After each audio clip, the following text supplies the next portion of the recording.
Honorable Leader of Opposition Ali Khurshidi Sahab.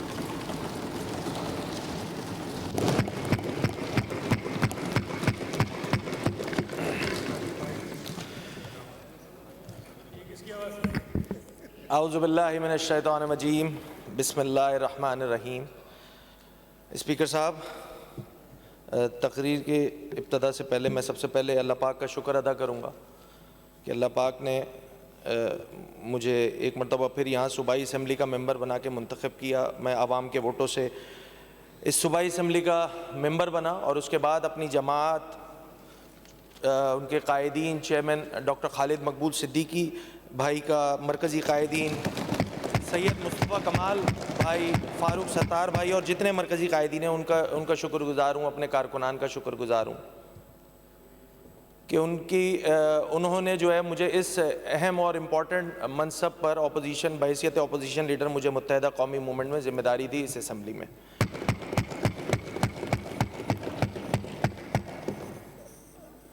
साथ साथ मुत्तहिदा कौमी मूवमेंट पाकिस्तान के उन शोधा का भी मैं ज़बरदस्त खराज तहसीन पेश करूँगा कि उनकी क़ुरबानियों के नतीजे में आज अल्हम्दुलिल्लाह MQM जो है वो अपने शहरी सिंध का मुकदमा, पूरे सिंध का मुकदमा लड़ने के लिए जो तादाद यहाँ मौजूद है वो आपके सामने और तबातुर के साथ पिछले 40 सालों से पाकिस्तान की इंतखाबी सियासत में अपना हिस्सा डाल रही है। स्पीकर साहब, इससे पहले कि मैं बजट पे तकरीर अपनी स्टार्ट करूं, यकीनी तौर पे आप इस बात के गवाह हैं, बल्कि मैं ये कह दूं कि सबसे पहले मैं आप ही की बात से मैं शुरुआत कर लेता हूं। स्पीकर साहब, आप भी ज़बरदस्त खराज तहसीन के मुस्तहिक हैं कि जिस अंदाज से आपने पिछले आज छठा दिन है माशाल्लाह से, और ये पूरा बजट सेशन जो है वो जिस अंदाज से कंडक्ट किया, being a custodian of the house, इस पर आप भी ज़बरदस्त खराज तहसीन के मुस्तहिक हैं कि आपने जो है जो लिमिटेशंस उमूमी तौर पे देखा ये जाता था कि पिछले अदवार में, चूँकि मैं पिछली असम्बली में भी मैं यहाँ पे बहैसियत सूबाई असम्बली मेंबर में यहाँ मौजूद था, तो हुदूद व क़यूद तो तय हो जाते थे, मगर कहीं ना कहीं टिल्ट जो है वो टुवर्ड्स गवर्नमेंट साइड होता था। मगर आपने अपने सीट का जो है वो फ़र्ज़ अदा किया है अल्हम्दुलिल्लाह, और जो कमिटमेंट्स आपने की थी उस पर अल्हम्दुलिल्लाह कारबंद रहते हुए ये असम्बली की प्रोसीडिंग्स जो है वो चला रहे हैं।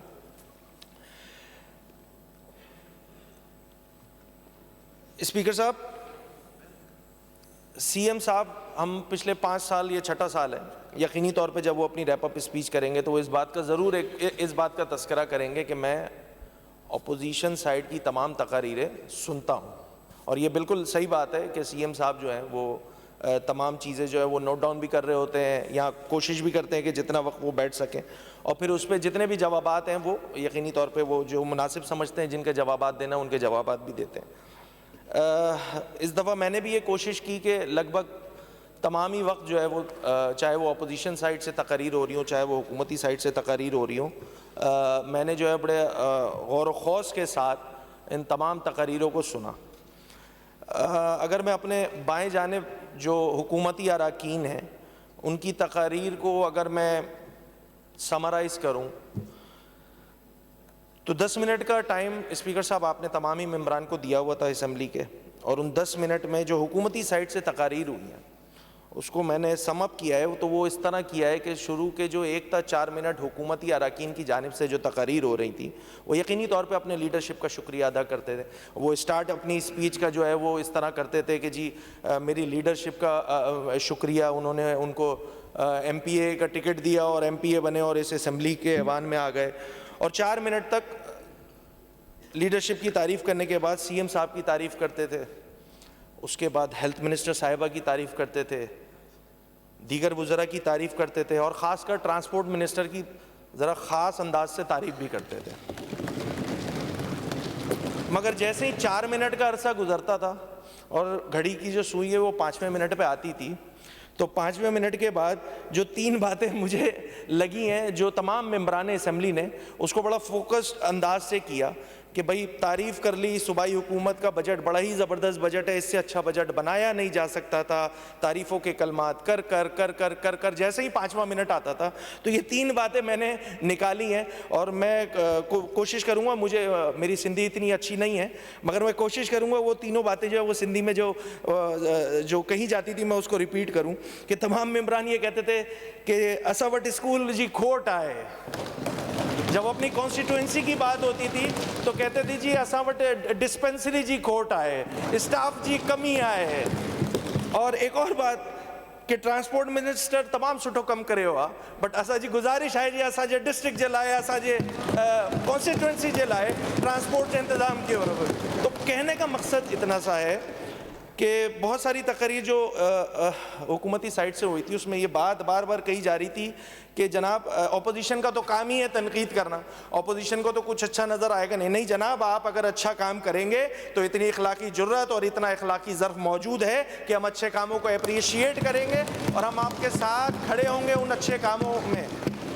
और इसका सबूत जो है वो इस असम्बली में आपने भी नोट किया होगा, स्पीकर साहब आप माशाल्लाह तनदेही के साथ तमाम दिन बैठे हुए हैं और ये सारी चीज़ें चला रहे हैं कि बहुत सारे वज़रा की तकरीर जब हो रही थी तो शाबाशी जो है इनको अपोजिशन की साइड से मिल रही थी क्योंकि उन्होंने अच्छा काम किया था तो तारीफ़ की जा रही थी ना, उनको अप्रिशिएट किया जा रहा था। तो मैं ये वाली बात से डिसएग्री करूँगा कि जी अपोजिशन वाले जो हैं वो सिर्फ तनकीद ही करते हैं। आगे बढ़ते हैं। स्पीकर साहब, कल कौमी असम्बली में चेयरमैन पाकिस्तान पीपल्स पार्टी जनाब बिलावल भुट्टो जरदारी साहब ने तकरीर की थी और बड़ी ज़बरदस्त तकरीर थी। और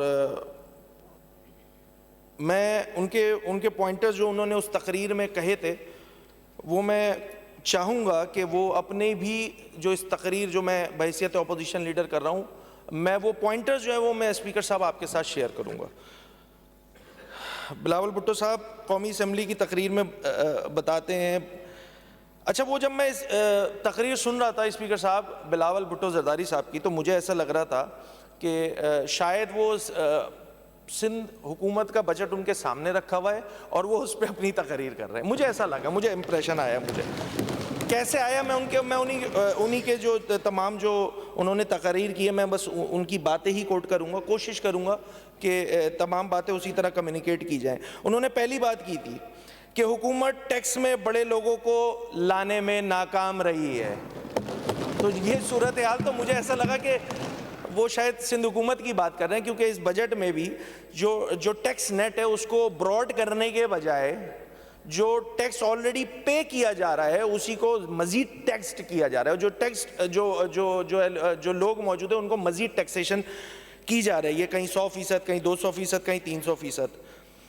दूसरा इंपॉर्टेंट पॉइंट जो बिलावल भुट्टो जरदारी साहब ने अपनी तकरीर में कहा वो ये था कि अपोजिशन की तजावीज़ शामिल करना मुआशी और सियासी जीत होगी।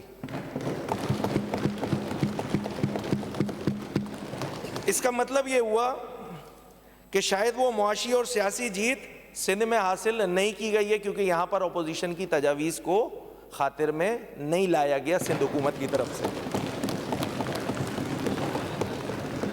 एक और बात, हम आम आदमी को महसूलात की मद में रिलीफ देने में अब तक नाकाम रहे हैं।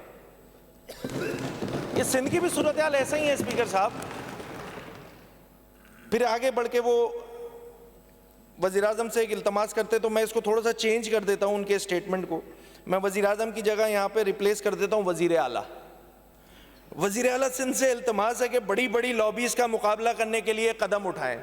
भाई यहाँ पे भी जितने भी बड़े बड़े लॉबीज़ जो सिंध में मौजूद हैं, चाहे वो शहरी सिंध हो, कराची से कश्मीर तक चले जाएं, वो तो ऐसा लगता है उनको छूट मिली हुई है टैक्सेशन की मद में, उनको छूट।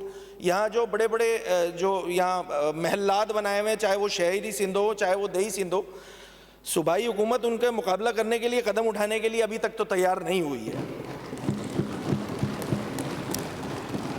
एक और बात बिलावल भुट्टो जरदारी साहब ने कही वो ये कि अफसोस हर बजट में इनडायरेक्ट टैक्स पर जोर दिया जाता है।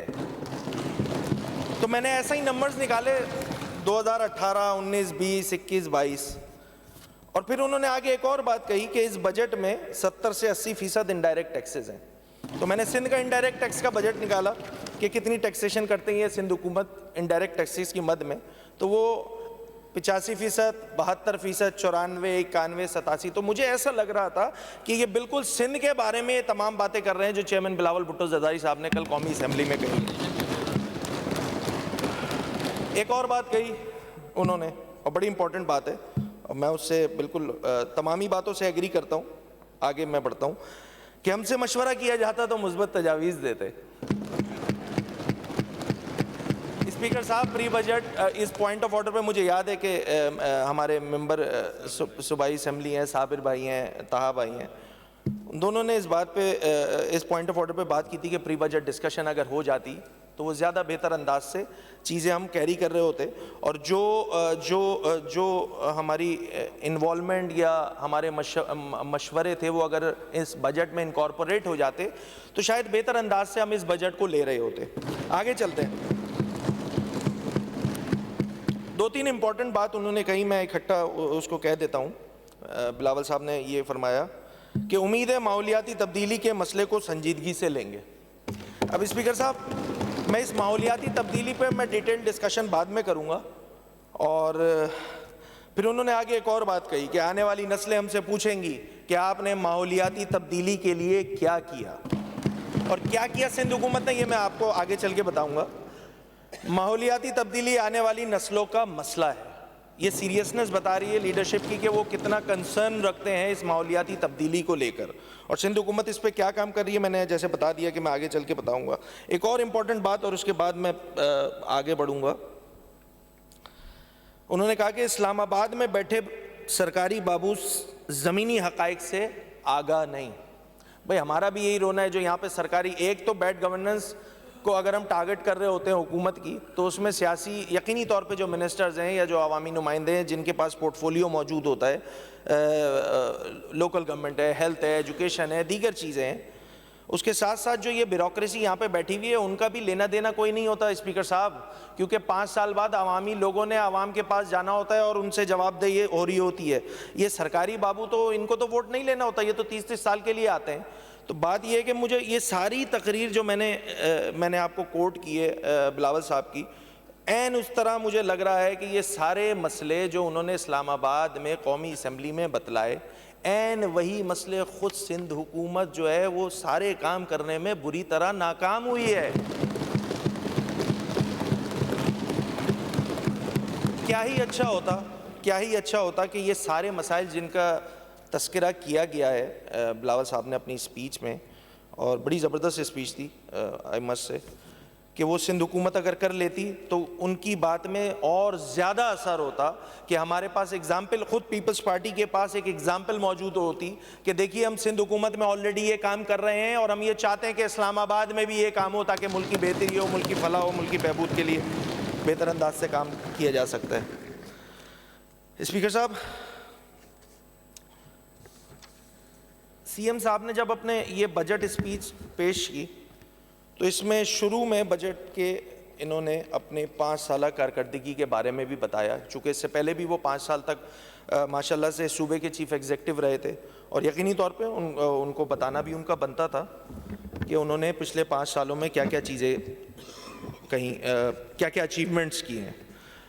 इस बजट की अगर मैं बात कर लूँ तो जो पुरानी स्पीचेस में सीएम साहब ने, मैं इससे आगे नहीं बढ़ा, सीएम साहब के मैं बड़े अच्छे माहौल में सारी बजट की डिस्कशन हुई, सीएम साहब ने बड़े बेहतर अंदाज से जो है काफ़ी अर्से बाद बजट पेश किया, और इसमें यकीनी तौर पे सभी पूरी असम्बली खराज तहसीन की मुस्तहिक है कि मैंने भी बहैसियत मेंबर काफ़ी अर्से बाद जो है वो सीएम की स्पीच बहुत सुकून से सुनी। तो सीएम साहब की स्पीचेस जो हैं वो मेरे पास ये 2014-15 की भी है, जब कायम अली शाह साहब जो हैं वो वज़ीर आला सिंध थे।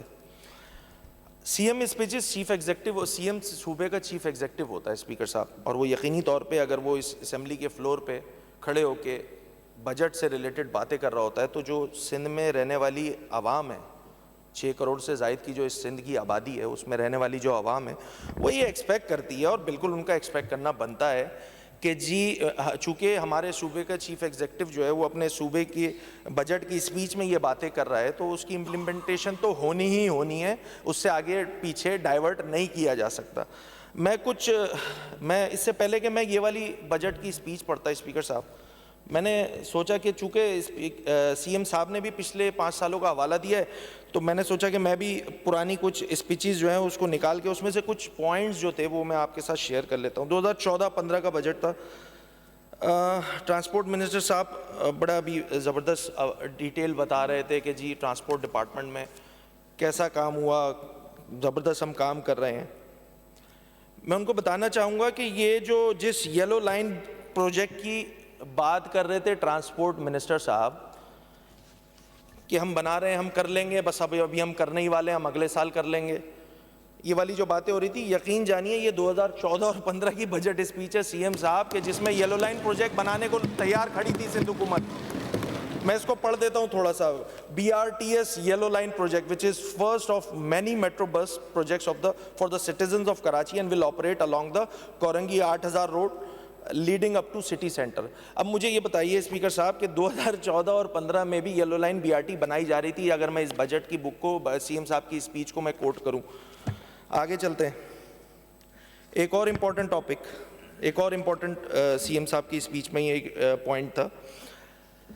कराची में मैं ट्रांसपोर्ट डिपार्टमेंट पे डिटेल में बाद में बात करूंगा, मैं सिर्फ ये सीएम की स्पीच को मैं कोट कर रहा हूं क्योंकि मेरा दिल चाहा कि मैं इसको बड़ा डिटेल में पढ़ूं। बजट की स्पीच थी तो चूँकि हवाला था तो मैंने कहा पिछले ये थोड़ा सा रिकॉर्ड क्लियर हो जाए। एक प्रोजेक्ट है S3 का, सब जानते हैं, वो सफ़ेद हाथी है क्या है। प्रोविंशियल गवर्नमेंट की क्या इंटेंशन है, 2014-15 में पीपल्स पार्टी की ही प्रोविंशियल गवर्नमेंट थी। S3 is one of the major projects for Karachi, having a cost of 7.8 billion, out of which federal government has to contribute 3.99 billion.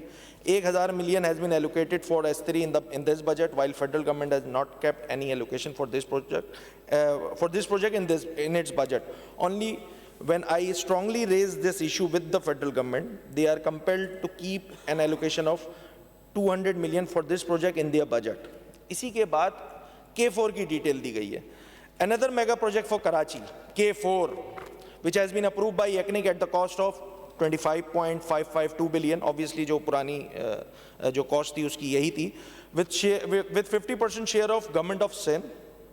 Rupees 849 million has been allocated for this project in this budget, while as in the case of S3 federal government has initially, और ये पूरी detail मौजूद है। कहने का मकसद सिर्फ इतना सा है कि यहाँ पर ये जो बात हो रही थी ना कि हम सीरियसनेस हम शो करते हैं कराची स्पेसिफिक या कराची बेस्ड जो हमारे मसाइल हैं उसके लिए, ये 2014 और 15 में इन प्रोजेक्ट्स की बात की जा रही है। थोड़ा सा मैं आगे चलूँगा, 2015-16 इसमें भी समहाउ दोबारा BRT का तस्करा हुआ। To fulfill the transportation need of Karachi, the Karachi Mass Transit Project with the circular railway, 5 bus rapid transit and 2 metro rails has been planned for Karachi. Inshallah, the government of Sindh will start 5 BRT projects in the year 15 and 16.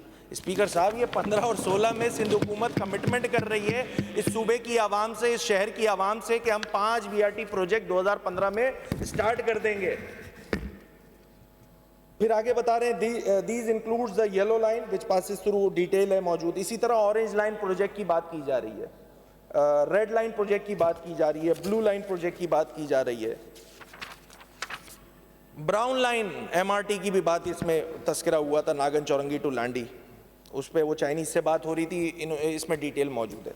कहने का मकसद सिर्फ इतना सा है speaker साहब।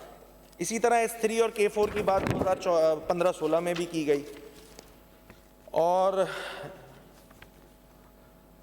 एक और प्रोजेक्ट का भी तस्करा किया गया था 2015-16 के बजट में, वो था construction of Shaheed Benazir Bhutto flyover at Shaheen complex. I don't know वो शाहीन कॉम्प्लेक्स में ये वाला फ्लाईओवर बना हुआ है या नहीं बना हुआ, मुझे नहीं पता, क्योंकि 15-16 के मुताबिक सीएम साहब की स्पीच के मुताबिक ये फ्लाईओवर उन्होंने बना दिया है।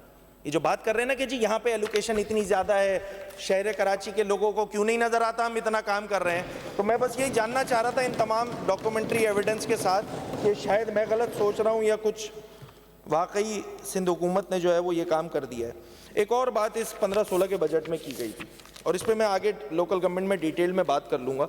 65 MGD additional water supply from Haleji to Pipri having cost of ₹6.2 billion. Speaker साहब, ये 15 और 16 में सिंध हुकूमत बता रही है कि जी ये 65 MGD का काम हम कर देंगे इंशाल्लाह, कोई मसले वाली बात नहीं है।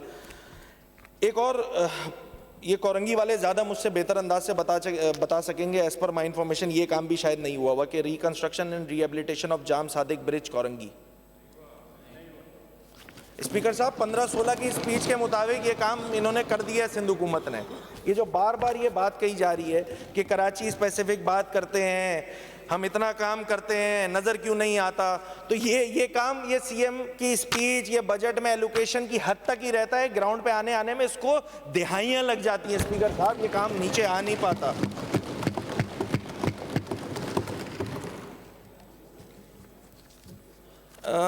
लोकल गवर्नमेंट मिनिस्टर ने भी अभी बहुत डिटेल में ये बात बतलाई थी हमें, गार्बेज ट्रांसफ़र स्टेशन और पूरी डिटेल, ये सारी चीज़ें।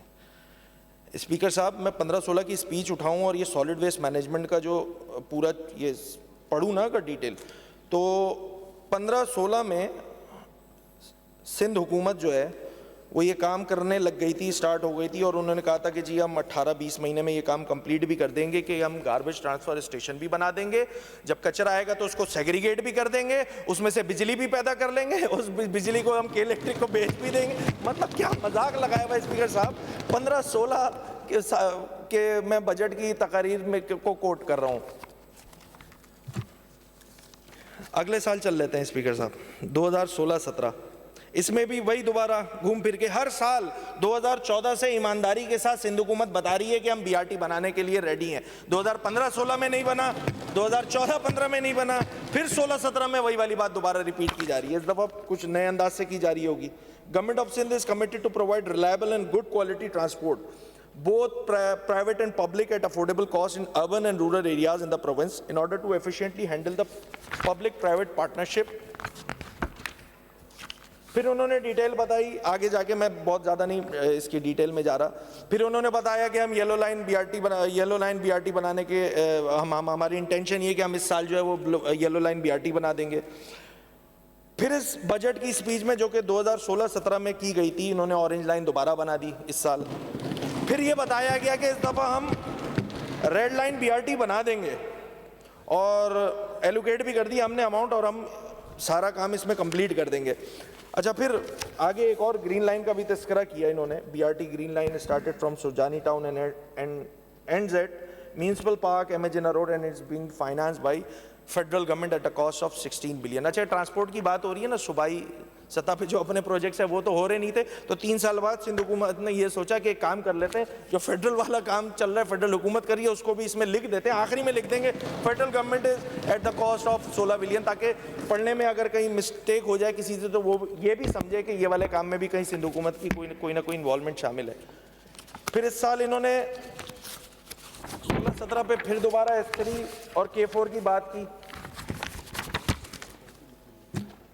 2017-18 में फिर दोबारा S3 की बात की और K4 की बात की। कराची की आवाम को ना S3 नसीब हुआ ना K4 नसीब हुआ। ये मैं बता रहा हूँ, 4 सालों से सिंध हुकूमत हर साल बता रही है कि हम बनाने के लिए रेडी हैं। इस पर मैं डिटेल में आगे बात करूंगा, क्योंकि ये सारा बर्डन अगर मैं सिर्फ सूबाई हुकूमत पर डाल दूं तो ये भी गलत होगा। इसमें जो फेडरल गवर्नमेंट का शेयर था और फेडरल गवर्नमेंट की भी जो नाअहली थी उसको भी मैं आगे जाके डिटेल में बताऊंगा। एक काम जो सूबे ने करना था वो 2017-18 की स्पीच में दोबारा बतलाया गया। वो क्या काम था? Supply of 65 additional water from Haleji lake to Karachi. Speaker साहब, 4 साल की स्पीचेस का हवाला कुछ पॉइंट्स बता चुका हूँ, 17-18 आ चुका है। ये 65 MGD पानी पीपल्स पार्टी की सूबाई हुकूमत कराची वाले को देने के लिए तैयार नहीं है।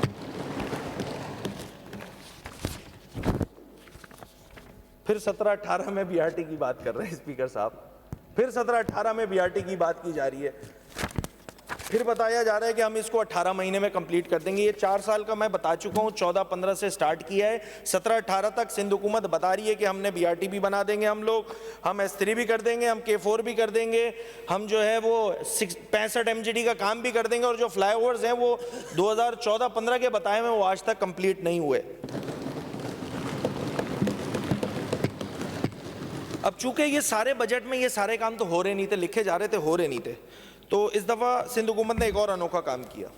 वो क्या काम किया कि उन्होंने 2018-19 में एक बात कही और बड़ी ज़बरदस्त बात थी वो, कि we have conceived a desalination plant on the sea having a capacity of around 300 mgt to produce drinking water. This project will be launched through public-private partnership and will enhance the KWSB water distribution network capacity. अब ये BRT नहीं बना सके, flyover नहीं बना सके, 65 mgt पानी नहीं दे सके, तो 18-19 के बजट में इन्होंने एक और बात बता दी कि अब हम डिसैलिनेशन प्लांट लगाएंगे और उससे 300 mgt नहीं, हम उस समुद्र का पानी मीठा करेंगे और कराची की आवाम को देंगे। अभी तक ये सारे काम जितनी मैंने आपको डिटेल बताई है स्पीकर साहब, ये सारे कागज़ों में मौजूद हैं, ग्राउंड पे उसका दूर दूर तक कोई वास्ता नहीं है। इसीलिए कराची के जो शहरी नुमाइंदे हैं या शहरी सिंध के जो नुमाइंदे हैं, वो ये बात करने में हक बजानिब है कि जो कमिटमेंट्स आप सूबों में अपने बजट की तकारीर में करते हैं वो ग्राउंड पे होता हुआ नजर नहीं आता, इसीलिए शिकवा बनता है। और अगर कहीं प्रॉब्लम स्पेसिफिकली इस शहर से रिलेटेड होगी तो भाई इस शहर की बात होगी ना। अगर कराची का कोई प्रोजेक्ट है और उसको लिंगर ऑन की जा रही है प्रोविंशियल गवर्नमेंट, तो अगर उसकी आइडेंटिफिकेशन अपोजिशन की साइड से हो रही है तो हुकूमत को प्रॉब्लम क्या हो रही है कि ये कराची की बात करते हैं। भाई तुम कराची में सारे काम कर देते। अगर मैं इस स्पेसिफिकली एक ऐसा प्रोजेक्ट बता रहा हूं जो है ही कराची स्पेसिफिक और आपने उस पर कोई काम नहीं किया है सिवाय बातों के, टूर्नामेंट के, तो आपको प्रॉब्लम किस बात की हो रही है स्पीकर साहब? आपकी नाअहली बताई जा रही है भाई। 2020-21 के बजट, उसकी स्पीच, दो अनोखे काम।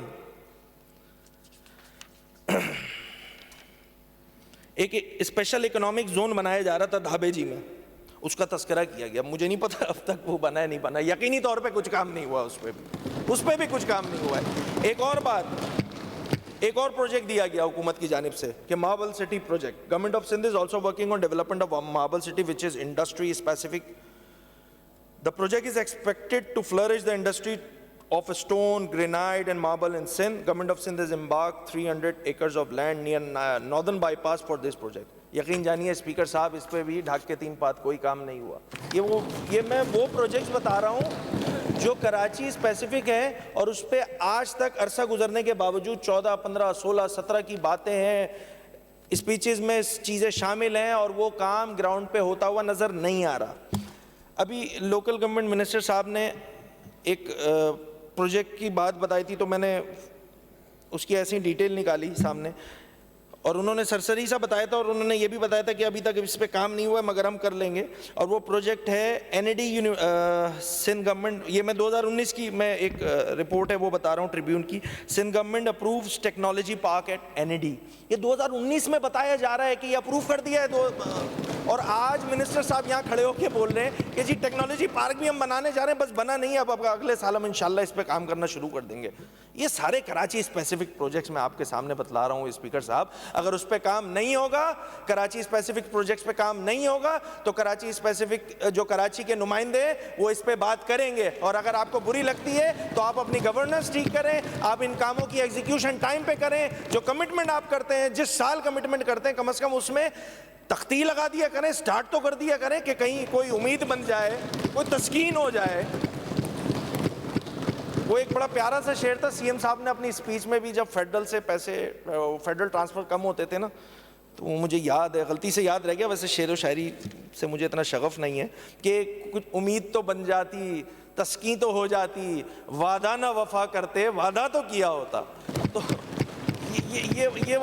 ये वाली सूरत हाल। खैर मैं क्विकली आगे बढ़ता हूँ,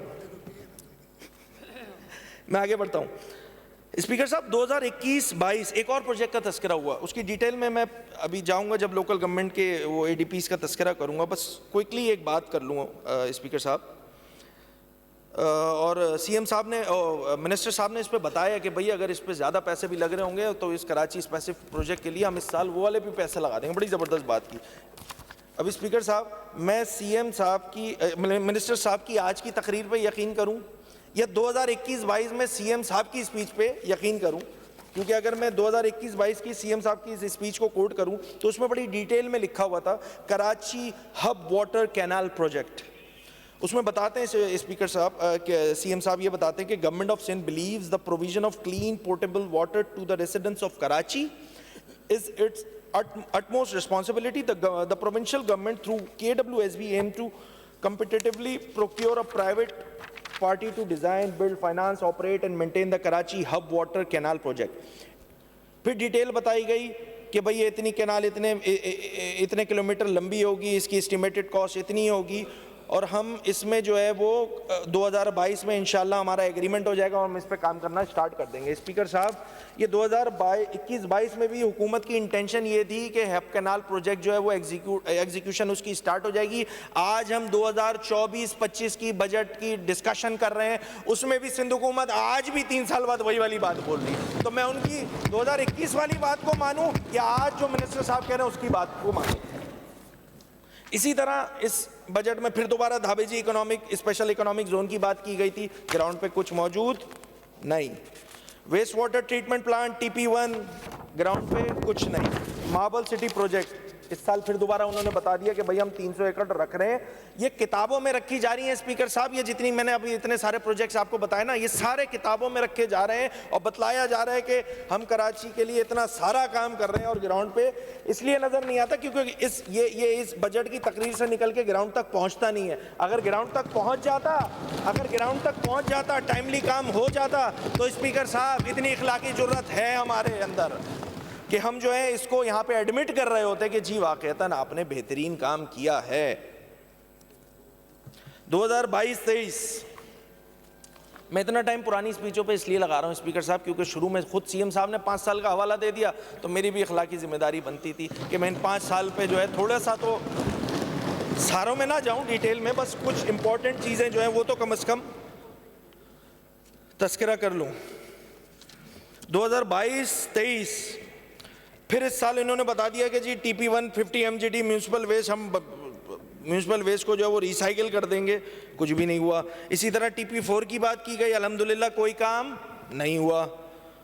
फिर इस साल यानी कि साल 2022-23 फिर कराची की आवाम को सिंध हुकूमत ने बताया कि हम जो है इस दफ़ा फिर Karachi hub water canal project बनाने लगे हैं। 2021 से बताती आ रही है, 2022 में आ गई है और आज फिर मिनिस्टर साहब ये कह रहे हैं कि जी हम इस पे काम इस साल तो हमें कुछ भी करना पड़ा हम काम कर देंगे।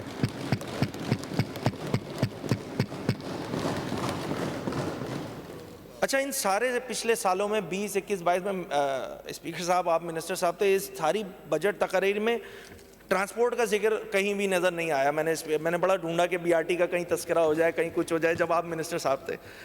एनीवेज, चूँकि BRT हट चुका है अब, तो उन्होंने एक नया प्रोजेक्ट दे दिया था जिसका तस्करा भी मैंने थोड़ी देर पहले किया था। इस साल भी 300 MGD डिसैलिनेशन प्लांट के लिए सिंध हुकूमत ने फिर एक कमिटमेंट कर ली कि भाई हमारा एम है कि हम जो है वो 100 किलोमीटर कोस्ट लाइन है, वाटर स्कैसिटी है, हम इस पे 300 MGD जो है वो एडिशनल सी वाटर को जो है वो रिसाइकिल करेंगे, डिसैलिनेशन प्लांट लगाएंगे, कराची के शहरियों को पानी देंगे।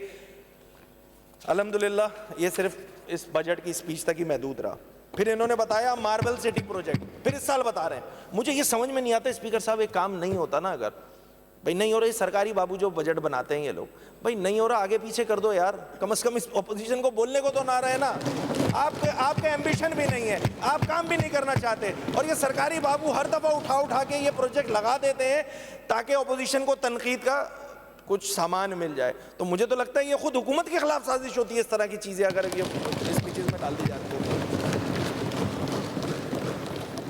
अच्छा, अभी मैं BRT का तस्करा कर रहा था, आ गया 2022-23 में फिर हुकूमत बता रही है कि हम रेड लाइन बना देंगे। फिर बताया जा रहा है कि येलो लाइन बना देंगे। स्पीकर साहब, वो BRT वाला चक्कर जो 2014, 15, 16 से स्टार्ट हुआ, वो 2022 हो चुका है, BRT बन के नहीं दे रही है। स्पीकर साहब ना करें कराची के नुमाइंदे शिकवा, ना करें, जबान मंदी कर रहे हैं। आगे आ जाते हैं। फिर 23-24 की स्पीच में भी स्पीकर साहब BRT का तस्करा किया गया। हाँ, अब मैं इसकी डिटेल में इसलिए नहीं जाऊंगा, ये बीआरटी का तस्करा है, पूरा लिखा हुआ है कि जी ये इतने बिलियन का है, जैसे अभी मिनिस्टर साहब ने बताया भी था ट्रांसपोर्ट के, बैठे हुए हैं, चलो अच्छी बात है। हमें तो बिठा के रखा है स्पीकर साहब इन्होंने ज़बरदस्ती।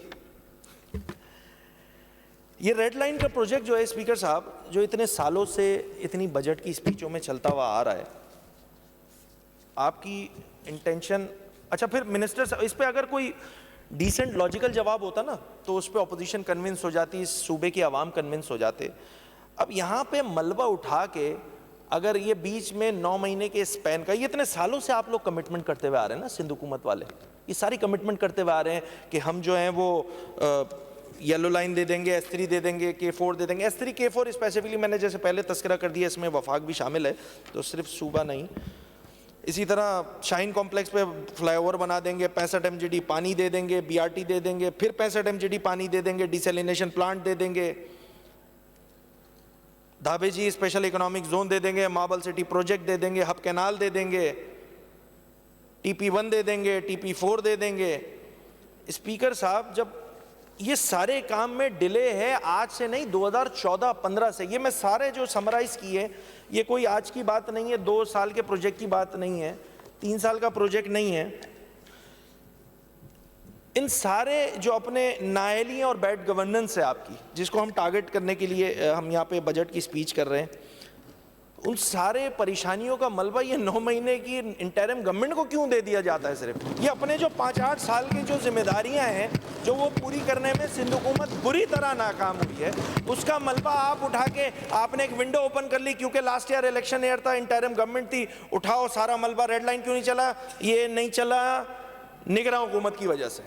ये वाली अप्रोच को खुदारा चेंज करें, जो हकायक हैं उसको बताएं, इंस्टेड ऑफ के आपने जो है अपने जिम्मेदारियों का बोझ उठा के और अपनी कोताहियों का बोझ उठा के निगरान हुकूमत पर डाल दिया है। स्पीकर साहब, एक और बात जिसका तस्करा किया जाता है वो है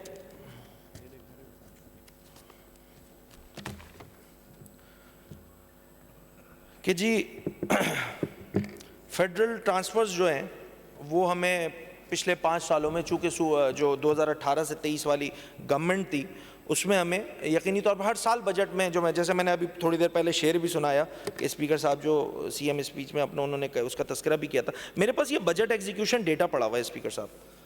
4th क्वार्टर रिपोर्ट जो होती है कि कितना जो हमारे एस्टीमेट के अकॉर्डिंग कितना रिलीज़ आई, कितना परसेंटेज बना। मैं क्विकली इस पर चाहूँगा कि मैं इस पर थोड़ा सा आपको आपके गोश गुजार कर दूँ।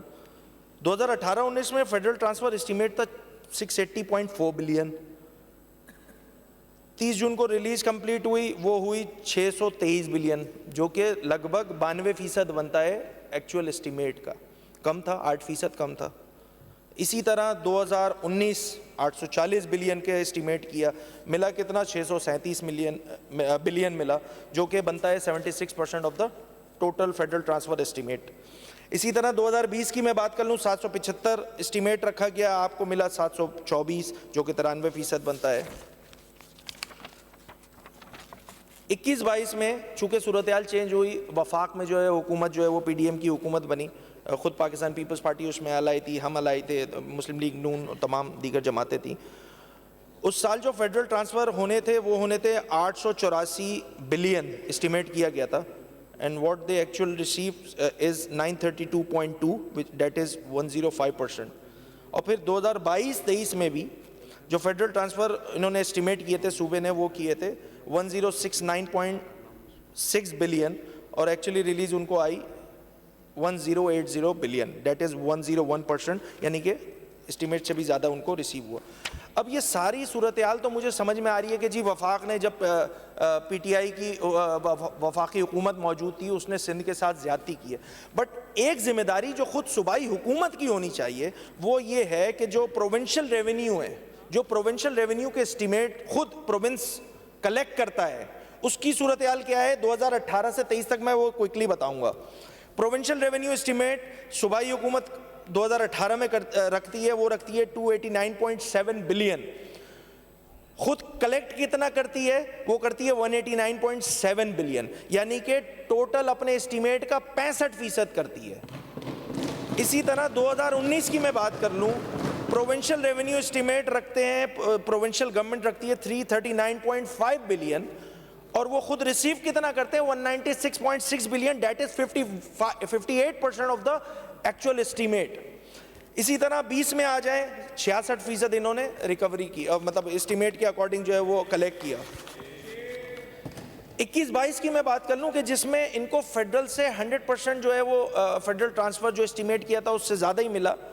खुद सूबे ने 72% जो है अपने एस्टीमेट के अकॉर्डिंग जो है वो कलेक्शन की है।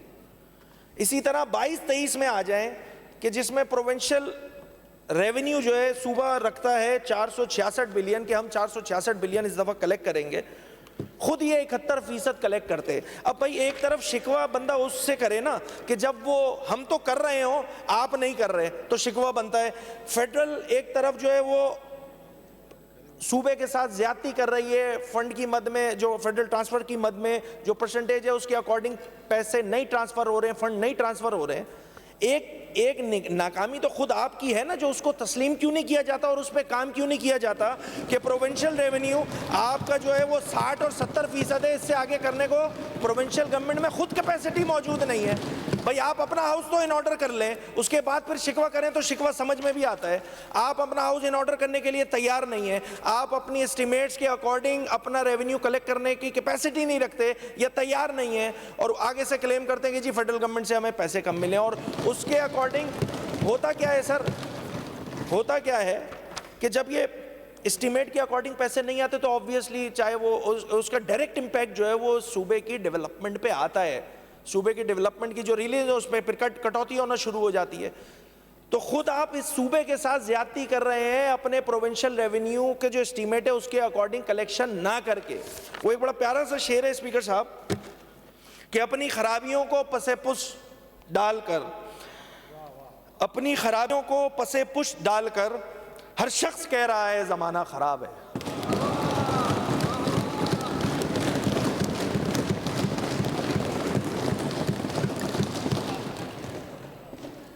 लिखवाया यार,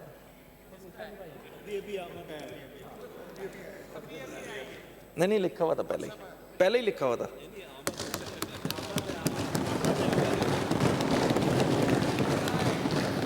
स्पीकर साहब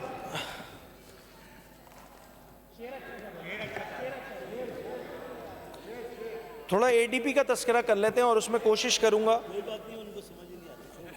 करूंगा कि इसमें जो है वो मुख्तलिफ डिपार्टमेंट्स की जो सूरत हाल है। I will start with home department. Speaker साहब सुबह मिनिस्टर साहब ने बड़ी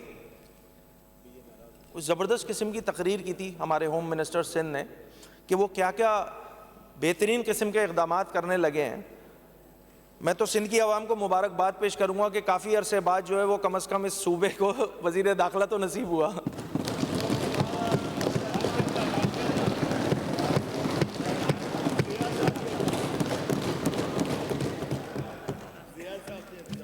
होम डिपार्टमेंट की अगर मैं बात करूँ स्पेसिफिकली, अगर एडीपी की, मैं उसकी डिटेल में जाऊँगा, यहाँ की जो अमन व अमान की सूरत हाल है उस पर डिटेल में बात करूँगा। मैं सिर्फ होम डिपार्टमेंट की एडीपी की बात कर लेता हूँ कि यहाँ पर एडीपीज़ का हाल होता क्या है। डेवलपमेंट की स्कीम रखी जाती हैं स्पीकर साहब बजट में, और उनका हाल इस तरह होता है कि मैं थोड़ा सा एक हवाला दूँगा। Establishment of forensic laboratory in Sindh at Karachi, ADP scheme है 1361 ये 2016 की अप्रूव हुई है। अच्छा 2016 में ये स्कीम अप्रूव हुई होगी तो यकीनी तौर पे एक इम्पॉर्टेंट स्कीम होगी, हुकूमत ने समझा होगा कि ये काम बड़ा ज़रूरी है, ये फॉरेंसिक लेबॉर्ट्री का क़याम बहुत ज़रूरी है। सूरत हाल ऐसी है कि ये 24-25 की एडीपी निकाल के बैठा हूँ स्पीकर साहब। इस दफ़ा भी सिंध हुकूमत का इरादा नहीं है कि फॉरेंसिक लैब जो है वो बना देंगे। एक और स्कीम है स्पीकर साहब, ये मैं होम डिपार्टमेंट की बात कर रहा हूँ, बड़ा क्लेम करती है सिंध हुकूमत कि हम बड़ा काम कर रहे हैं, चीज़ें कर रहे हैं, सूरत हाल बेहतर हुई है। एक और स्कीम है automation of HRMS, if I am not wrong, human resource management system होगा फॉर सिंध पुलिस। ये 2016 की स्कीम है। 16 से मुराद हो गई 8 साल हो चुके हैं। स्पीकर साहब, ये सिंध हुकूमत इतने 8 सालों में automation of HRMS for Sindh police नहीं कर सकी है। ये सूरत हाल है। एक तरफ क्लेम ये कि हम बड़ा ज़बरदस्त काम कर रहे हैं ADPs में, अभी मैंने स्टार्ट किया तो ये वो सारी स्कीमें जो 2016 से रुल रही हैं ADPs में, हर साल एलोकेशन की जाती है, कभी पैसे थोड़े रख दिए जाते हैं, कभी ज़्यादा रख दिए जाते हैं।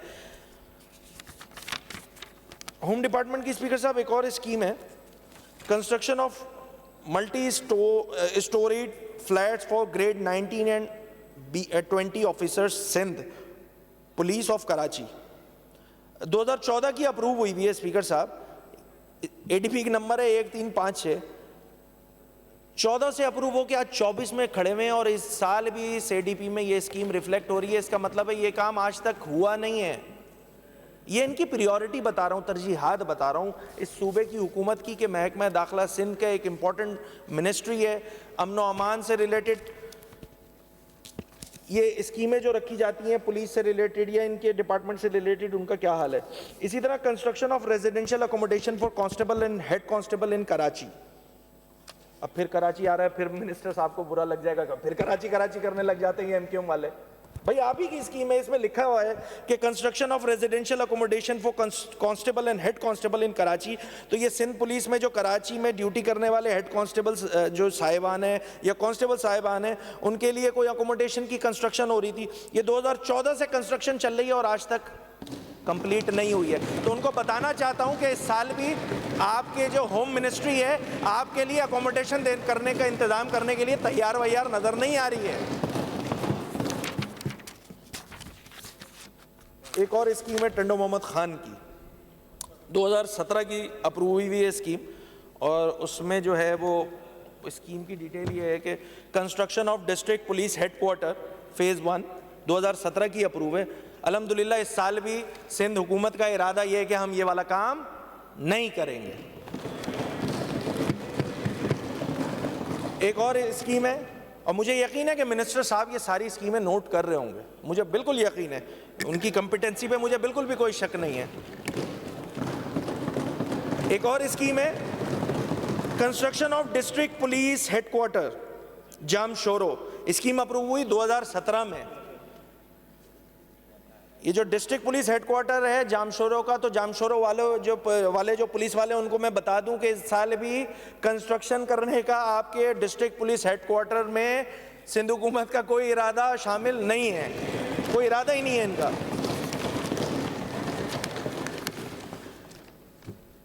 स्पीकर साहब, जब से ये नई हुकूमत की तश्कील हुई और यकीनी तौर पे पाकिस्तान पीपल्स पार्टी जो है वो पिछले इलेक्शन से ज़्यादा इस इलेक्शन में सीटें जीत कर जो है वो इस दफ़ा उन्होंने हुकूमत बनाई, और जो एक इम्पॉर्टेंट इशू इस पूरे सिंध जिसको फेस कर रहा है, सिंध की 6 करोड़ आवाम फेस कर रही है, वो है अमन व अमान की सूरत हाल। इस अमन व अमान की सूरत हाल पे चाहे वो शहर कराची में स्ट्रीट क्राइम की वारदातें हों, चाहे वो कच्चे के इलाके में डाकुओं का राज हो। मैं पहले बात कर लेता हूं शहर कराची में होने वाले स्ट्रीट क्राइम की वारदातों को लेकर कि पिछले 5 महीनों के जो नंबर्स हैं, अब ये नंबर पे शायद इस मिनिस्टर साहब जो हैं वो इख्तलाफ करेंगे कि मैं एग्जैचुरेट करके बता रहा हूँ या मैं वो नंबर्स नहीं बता रहा कि भाई कितनी अमवातें हुई हैं इस शहर में स्ट्रीट क्राइम की वारदातों में। जो जब ये वारदात हो रही होती है, स्ट्रीट क्राइम क्रिमिनल्स जब आते हैं और डाकू जो है किसी शहरी को लूट रहा होता है, तो ऐसी बहुत सारी वारदात आप जिसकी CCTV फुटेज मुझे स्पीकर साहब यकीन है कि आपने भी देखी होंगी कि उन वारदातों में जो क्रिमिनल आ रहा होता है वो मेक श्योर कर रहा होता है कि लूटने से पहले अगर तो वो स्ट्रीट क्रिमिनल सिर्फ उसको नकदी लूटना है या मोबाइल चोरी करना है, तो वो क्या करेगा, वो गन दिखाएगा और वो उसको डरा के उसको थ्रेट करके उससे वो नकदी छीनेगा, मोबाइल छीनेगा और वो चलता बनेगा। मगर ऐसी बहुत सारी फुटेजेस मौजूद हैं कि जिसमें वो मेक श्योर करता है कि ना सिर्फ वो नकदी ले, मोबाइल उठाए, मोबाइल उससे छीने, वो मेक श्योर करता है कि वो बंदा भी मार के जाए। यहाँ पर है ये स्ट्रीट क्राइम में जो होने वाली वारदातें हैं उसकी एक समरी। लगभग 70 से ज़ायद इस शहर के माओ के लाल छीन लिए गए हैं स्पीकर साहब। चूंकि ये मसला शहर कराची में है तो माजरत के साथ मिनिस्टर साहब से मैं कराची फिर इस पे कहूँगा कि ये मसला कराची शहर का स्ट्रीट क्राइम का मसला है, इसको सीरियसनेस के साथ हुकूमत ने देखना होगा। आप ये कह के अपने आप को स्पेयर नहीं कर सकते हैं कि चूंकि पिछले 9 महीने निगरां हुकूमत थी इस वजह से हमें प्रॉब्लम्स आ रही हैं। तो मैं आपको बतलाता चलूं, या शायद आप भूल गए हैं कि भाई पिछले 15 सालों से अमन व अमान की जिम्मेदारी का जो जिम्मेदार है वो पाकिस्तान पीपल्स पार्टी की सूबाई हुकूमत है। आप अपने 9 महीने को या निगरां हुकूमत में सारा मलबा डाल के अपने आप को स्पेयर नहीं कर सकते हैं। इन 5 महीनों में और खासकर रमजान में स्पीकर साहब इस शहर के माओ के लाल छीन लिए जाते हैं, खवातीन के साथ रेज़नी की वारदात होती है। और इन सारे सिनेरियो में सबसे अफसोसनाक अमल ये है, ये जितने लड़के मरे ना स्पीकर साहब, जितने लड़के इस शहर के शहीद हुए हैं इस स्ट्रीट क्राइम की वारदात में, यकीन जानिए इनकी शक्लें हैं, ये इनकी शक्लें स्पीकर साहब। 30 साल 40 साल ये अपने घर के कोई इंजीनियर था, कोई डॉक्टर था, कोई फूड पांडा की डिलीवरी करने वाला राइडर था, फूड पांडा का राइडर था। और स्पीकर साहब जब शहर में घूम रहे होते हैं ना कोई, तो फालतू तो इस शहर में कोई घूमता नहीं है, बसिलसिला रोज़गार निकलते हैं। और बसिलसिला रोज़गार निकलते हैं तो ये इनमें मेजॉरिटी फैमिलीज़ ऐसी हैं, इसमें मेजॉरिटी फैमिलीज़ ऐसी हैं कि जिसमें जिस बच्चे का लाल छीना गया स्पीकर साहब वो उस फैमिली का कफील था, वाहिद कफील था। किसी के 3 भाई हैं, किसी की 2 छोटी बहनें हैं। उस फैमिली से उस स्ट्रीट क्रिमिनल जो है, वो जो स्ट्रीट क्रिमिनल है वो उससे उस फैमिली का कफील छीन लेता है। और सबसे अफसोसनाक अमर ये है कि इस सूबे की सूबाई हुकूमत उनकी दाद रसी करने को तैयार नहीं है। ये है अलमिया, ये है मुसीबत कि यहाँ पर इतने सारे वाक़यात हो रहे हैं, हज़ारों की तादाद में स्ट्रीट क्राइम की वारदातें होती हैं, बाइक्स छीन ली जाती हैं, मोटर कार छीन ली जाती हैं, लोगों को मार दिया जाता है, इमलाक छीन ली जाती है। ये मोबाइल चोरी इंडस्ट्री बना दी है, यहाँ अरबों रुपए का मोबाइल छीना जा रहा है। बहुत सारे ऐसे मीडिया रिपोर्ट्स मौजूद हैं कि यहाँ पर एक आईफोन छिनता है 24 तारीख को, अगले महीने की 12 तारीख को उसकी लोकेशन जो है वो फ्रांस में आ रही होती है। अब मुझे हैरानी है कि ये कराची शहर से मोबाइल छिन रहा है और वो 20-25 दिनों में जो है फ्रांस में इस्तेमाल होता हुआ नज़र आ रहा है। तो कहीं ना कहीं इस महकमा दाखिला सिंध या वजीर दाखिला सिंध या आईजी या पुलिस डिपार्टमेंट, इनकी जिम्मेदारी तो बनेगी ना। अगर जिम्मेदारी का एहसास दिलाने में अगर ये नुमाइंदे जो है अपनी बात करेंगे और इस शहर का मसला आपको बतलाएंगे तो ये कराची से इतने मतलब प्रॉब्लम क्यों हो रहा है इनको।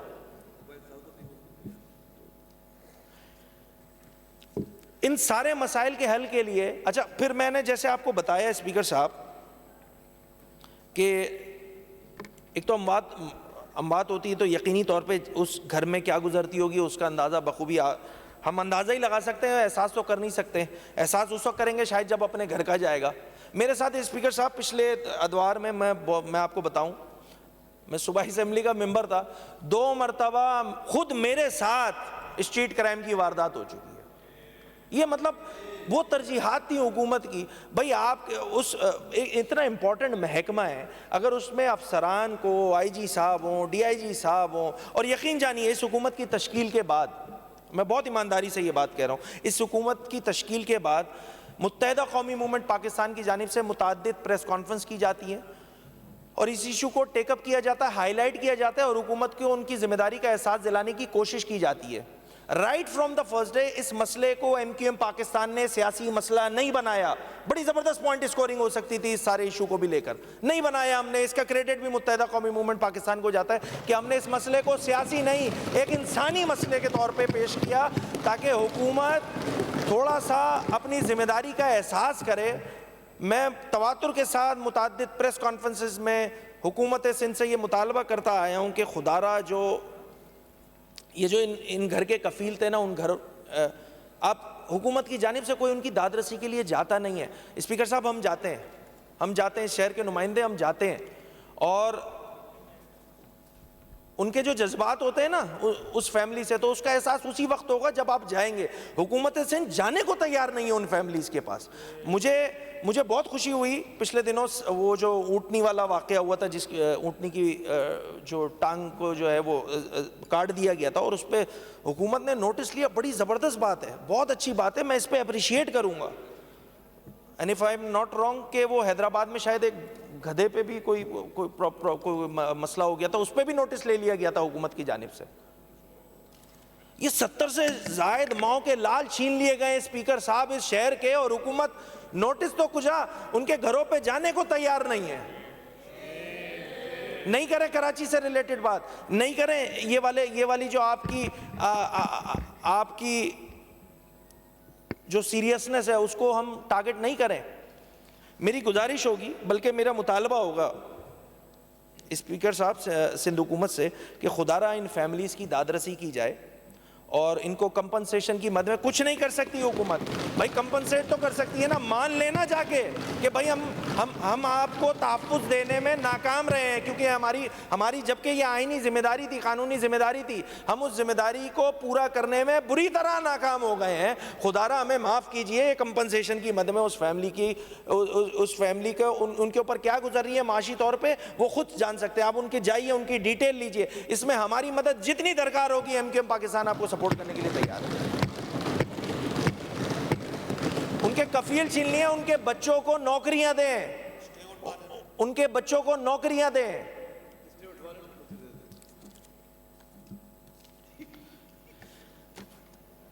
कच्चे की सूरत हाल पे मुझे बहुत खुशी हुई।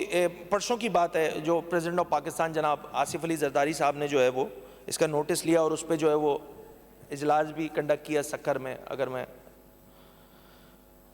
मैं होपफुल हूँ कि कच्चे की जो अमन व अमान की सूरत हाल है, चूँकि सदर पाकिस्तान ख़ुद इसमें बड़ा कीन इंटरेस्ट के साथ चीज़ें देख रहे हैं, तो मैं एक्सपेक्ट करूँगा कि कच्चे की जो सूरत हाल है कि जिसमें डाकुओं ने पूरा इस कच्चे के इलाके को यरगमाल बना के रखा हुआ है, उसमें शायद बेहतरी आएगी। उसमें सिंध हुकूमत को झंझोड़ा है प्रेसिडेंट ऑफ पाकिस्तान जनाब आसिफ अली जरदारी साहब ने, तो मुझे लगता है कि शायद अब सिंध हुकूमत इस पर थोड़ा बहुत एफर्ट कर लेगी और सूरत हाल बेहतर हो जाएगी।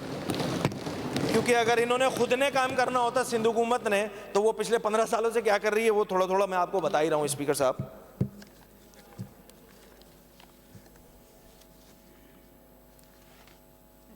साहब, मैं आगे चलता हूँ। ADP स्कीम्स की तस्करा कर रहा था, लोकल गवर्नमेंट होम डिपार्टमेंट का, तो मैंने आपके सामने तमाम डिटेल्स बता दी। लोकल गवर्नमेंट में जो ADPs मौजूद हैं उनकी भी सूरत हाल कुछ इसी तरह है स्पीकर साहब, कि एक ADP स्कीम है, उसका नंबर है 2486, construction of heart centre in civil hospital Khairpur की स्कीम है। ये बड़ी इंपॉर्टेंट स्कीम होगी कि construction of heart centre in civil hospital Khairpur. मैं ये खैरपुर की आवाम को बताना चाहता हूँ, वो स्कीम जो 2015 में सिंध हुकूमत ने अपनी ADP स्कीम में शामिल की थी, ये जो construction of heart centre in civil hospital Khairpur है, वो इस साल भी खैरपुर की आवाम को सिंध हुकूमत देने के लिए तैयार नहीं है, क्योंकि ये स्कीम उनकी तरजीहात में शामिल नहीं है। इसी तरह construction of RHC at village Pir Bakhsh शुजरा, तालका Khanpur, district Shikarpur, ये 2012 की स्कीम है स्पीकर साहब, और कोई बहुत बड़ी स्कीम नहीं थी। ये स्कीम है 121 मिलियन की, 121 मिलियन की स्कीम को 12 करोड़ समथिंग की स्कीम थी। 2012 से ये अप्रूव है, 2012 से अप्रूव है। मैं इस दफ़ा फिर बताना चाहता हूँ कि ये जो तालका डिस्ट्रिक्ट शिकारपुर की आवाम है, कंस्ट्रक्शन ऑफ RHC विलेज बख्श शुजरा, ये काम करने को हुकूमत तैयार है नहीं, क्योंकि उनकी तरजीहात में शामिल नहीं है। मैं क्विकली आगे चलता हूँ स्पीकर साहब। Construction of road along with footpath from Metroville post office to Gol building, Metroville road, Orangi town, sector 4। मेरे इस जानिब जो हुकूमती अरकान बैठे हुए ना, ये उनसे रिलेटेड ये स्कीम है, 2019 में अप्रूव हुई है स्पीकर साहब, 2024 चल रहा है। इरादा नहीं है सिंध हुकूमत का कि ये रोड भी बना दें। बता दूंगा, सब दे दूंगा।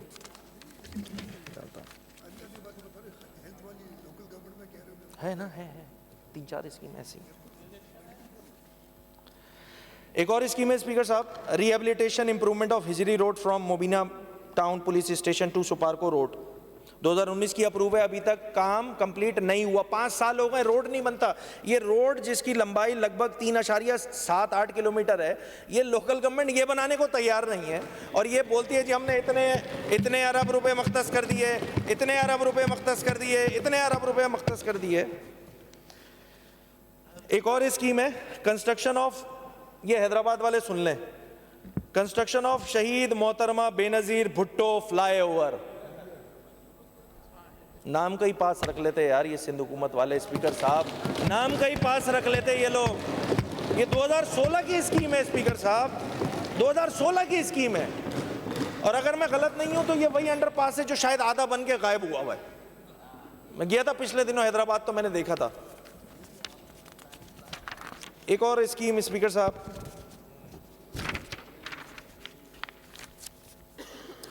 ये बड़ी ज़बरदस्त स्कीम है, ये मैंने जिसमें शुरू में तस्करा किया ना सॉलिड वेस्ट मैनेजमेंट बोर्ड का, इसमें ये स्कीम है establishment of 6 garbage transfer station, जिसका बड़ा मिनिस्टर लोकल गवर्नमेंट ने बड़ा क्रेडिट लिया कि हम इस साल बनाने जा रहे हैं।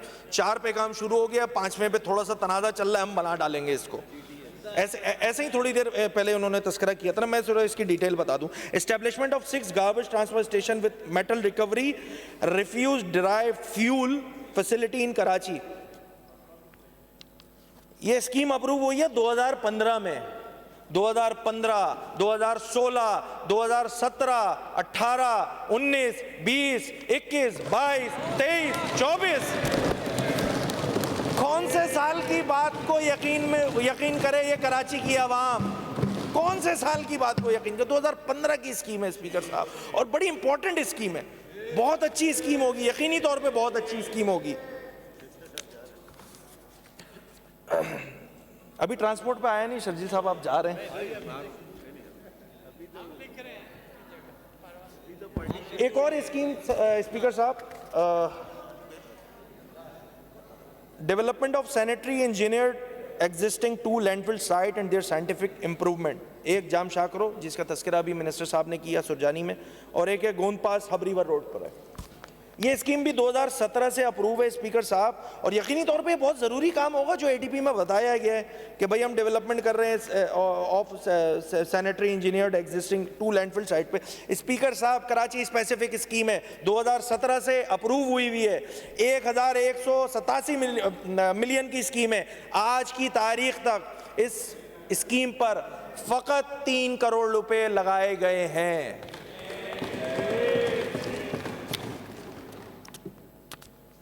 अच्छा, ये जो हैदराबाद वालों से भी बोला गया स्पीकर साहब, एक और स्कीम है 2566 establishment of sanitary landfill site Hyderabad.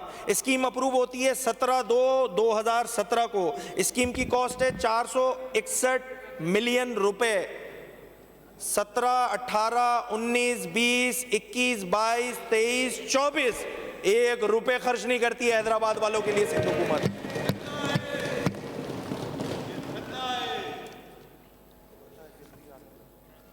Speaker साहब, एक और स्कीम है establishment of Sukkur landfill site.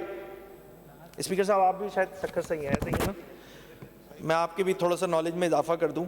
Speaker साहब, यकीनी तौर पे आप नहीं देख सके होंगे ये वाली स्कीम, मैंने देख ली आपके लिए कि establishment of Sukkur landfill site. Scheme approve होती है 2020-12/5 को। स्कीम की कॉस्ट है 736 मिलियन रुपए। ये सक्कर की आवाम को स्पीकर साहब आपके तवज्जो से बताना चाहता हूं कि ये लैंडफिल साइट बनाने के लिए सिंध हुकूमत इस साल भी तैयार नहीं है।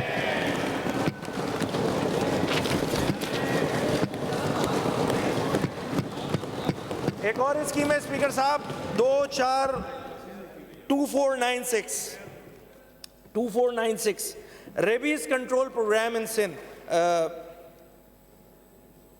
ये स्कीम अप्रूव होती है 2020 में। खैर, ये लाइव स्टॉक एंड फिशरीज के हेड पर है, मैं फिर भी पढ़ देता हूँ। आई डोंट नो वो ये वाली मिनिस्ट्री में ये वाली स्कीम कहाँ से। खैर, ये स्कीम अप्रूव होती है स्पीकर साहब 2020 में। स्कीम की कॉस्ट है 936.3 बिलियन।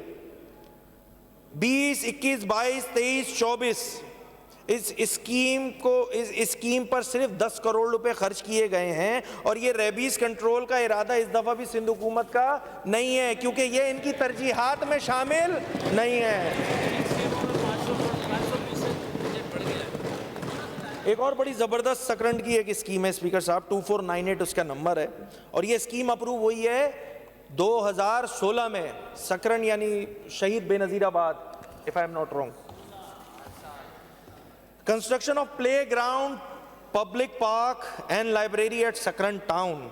2016 में ये स्कीम अप्रूव की गई, और यकीनी तौर पे 2016 में जब हुकूमत ने ये स्कीम डाली होगी तो ये बात सोची होगी कि शहीद बेनज़ीराबाद वालों के जो लोग हैं उनके लिए प्ले ग्राउंड भी ज़रूरी है, पब्लिक पार्क भी ज़रूरी है, लाइब्रेरी भी ज़रूरी है। स्पीकर साहब, इस स्कीम की कॉस्ट थी 87 मिलियन।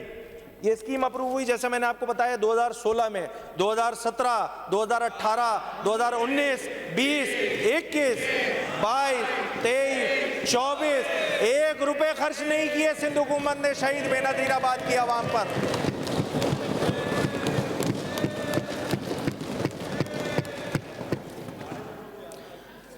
स्पीकर साहब, एक और लोकल गवर्नमेंट की स्कीम है जो मैंने थोड़ा सा तस्करा भी जिसका सीएम साहब की स्पीच में किया था। रिहेबिलिटेशन ऑफ हब कैनाल 2014 से एडीपी में मौजूद है। 14, 15, 16, 17, 18, 19, 20 में ये स्कीम इस हेड पे जो जिसका नंबर 19-20 में एडीपी नंबर था 1276, ये 2020 के एडीपी में एलिमिनेट कर दी जाती है। ये वही रिहेबिलिटेशन ऑफ हब कैनाल है जिसका क्रेडिट आज खड़े होकर मिनिस्टर साहब ले रहे हैं कि मैं कर देता हूँ ना सीएम साहब, इस पे आप यकीनी तौर पे आपका राइट टू रिप्लाई है, और मैं यकीनी तौर पे मैं उसमें आपका रिप्लाई भी सुनूंगा ज़रूर। अपग्रेडेशन, अच्छा 2020 में ये स्कीम एलिमिनेट होती है। अच्छा, इस रिहेबिलिटेशन ऑफ हब कैनाल के लिए एक बड़ी ज़बरदस्त सी एक प्रेस कॉन्फ्रेंस भी की गई थी मेयर कराची जनाब मुर्तज़ा वाब की जानिब से, और उसमें क्रेडिट लिया गया था यकीनी तौर पे। अब मुझे ये समझ में नहीं आ रहा, 2013 से 2020 तक एक काम नहीं हुआ। 2013 से 2020 तक एमक्यूएम की सूबाई हुकूमत नहीं थी, पाकिस्तान पीपल्स पार्टी की हुकूमत थी। ये काम आप 7 सालों में नहीं कर सके। मिनिस्टर साहब ये क्लेम कर रहे हैं कि ये काम हम कर देंगे, मेयर साहब ये क्लेम कर रहे हैं कि ये काम हम कर देंगे। तो भाई अगर ये काम आप इस साल कर सकते हैं तो पिछले 7 सालों से ये काम क्यों नहीं किया स्पीकर साहब? एक और स्कीम है upgradation of hub pumping station and hub filter plant, बहुत ज़रूरी स्कीम है। मैं इसलिए चूँकि ये हमसे भी रिलेटेड है, मैं चूँकि डिस्ट्रिक्ट वेस्ट का एमपीए भी हूँ, तो मुझे यकीन है कि ये कितनी इंपॉर्टेंट स्कीम है। हम जिस हब डैम से पानी लेते हैं, तो इसलिए 2020 में इस एडीपी का नंबर था, इस स्कीम का नंबर था 1207। ये स्कीम की कॉस्ट थी 535.185 मिलियन। बहुत ज़रूरी स्कीम होगी स्पीकर साहब, चूँकि ये स्कीम भी कराची में पानी से रिलेटेड स्कीम थी, तो इसका हाल भी बुरा क्यों नहीं होना था जिस तरह पिछली सारी स्कीमों का हाल हुआ है बुरा कराची में पानी की स्कीमों का, तो इस स्कीम का भी बुरा हाल होना था। स्पीकर साहब, 5 साल गुजर जाते हैं इस हब पंपिंग स्टेशन की अपग्रेडेशन और हब फिल्टर प्लांट पे। 535 मिलियन की स्कीम में सिर्फ इन्होंने 60 मिलियन खर्च किए हैं 5 सालों में, मगर कराची की आवाम को फैसिलिटेट करने की जिम्मेदारी पीपल्स पार्टी की, सिंध हुकूमत की है। ये इनके कॉल ऑफ फेल में तजाद है स्पीकर साहब। मैं ये सिर्फ बताना चाह रहा हूँ कि इनके कॉल ऑफ फेल में तजाद है। अच्छा, जैसे ही मैं आगे बढ़ता जाऊँगा, स्कीमों का तस्करा करता जाऊँगा, तो मैं ये जो कराची से के मुख्तलिफ इलाक़ों से बैठे हुए तमामी ज़्यादातर मेजॉरिटी जो है वो कराची के शहरी इलाक़ों से, शहरी सिंध के इलाक़ों से जो है वो मुंतखब होकर आई है। मैं पहले ये समझता था कि सिंध हुकूमत जो है वो सिर्फ शहरी सिंध के साथ ज़्यादती करती है, उनके काम नहीं करती, उनकी स्कीमों को रुलाती रहती है। नहीं जनाब, मैंने जब एटीपी को गो थ्रू किया तो ये हाल कराची तक कश्मोर है स्पीकर साहब। मैंने आपको अभी सक्कर की स्कीम बताई, मैंने आपको टंडा मोहम्मद खान की स्कीम बताई। स्पीकर साहब, ये मैं आपके तवज्जुह से ये बात बताना चाहता हूँ इस सिंध हुकूमत को और इन मेम्बरान को भी कि भाई सिर्फ आपके साथ नहीं है, अल्हम्दुलिल्लाह सिंध हुकूमत इसमें इक्वालिटी की बुनियाद पे चलती है। कराची तक कश्मीर सबका बुरा हाल हुआ है। एक और स्कीम है स्पीकर साहब, upgradation of Damloti pumping station, Gadap town. Gadap के एमपी हमारे बैठे हुए हैं, उनकी एरिया की ये स्कीम है, बड़ी ज़बरदस्त स्कीम है। 219 मिलियन की स्कीम है। 2019 में ये स्कीम, 2020 में ये स्कीम अप्रूव होती है। 20 से लेकर, अब मैं गिनती नहीं करवा रहा सीएम साहब, 20 से लेकर 2024 तक हाल ये है कि 5 साल इस स्कीम पर फकत 60 मिलियन स्पेंड किया गया है। ये स्कीम पिछले 5 सालों से इन एडीपीज में रुल रही है। क्यों? क्योंकि सिंध हुकूमत की तरजीहात में शामिल नहीं है कि शहर कराची की आवाम को जो है पानी पहुंचाना।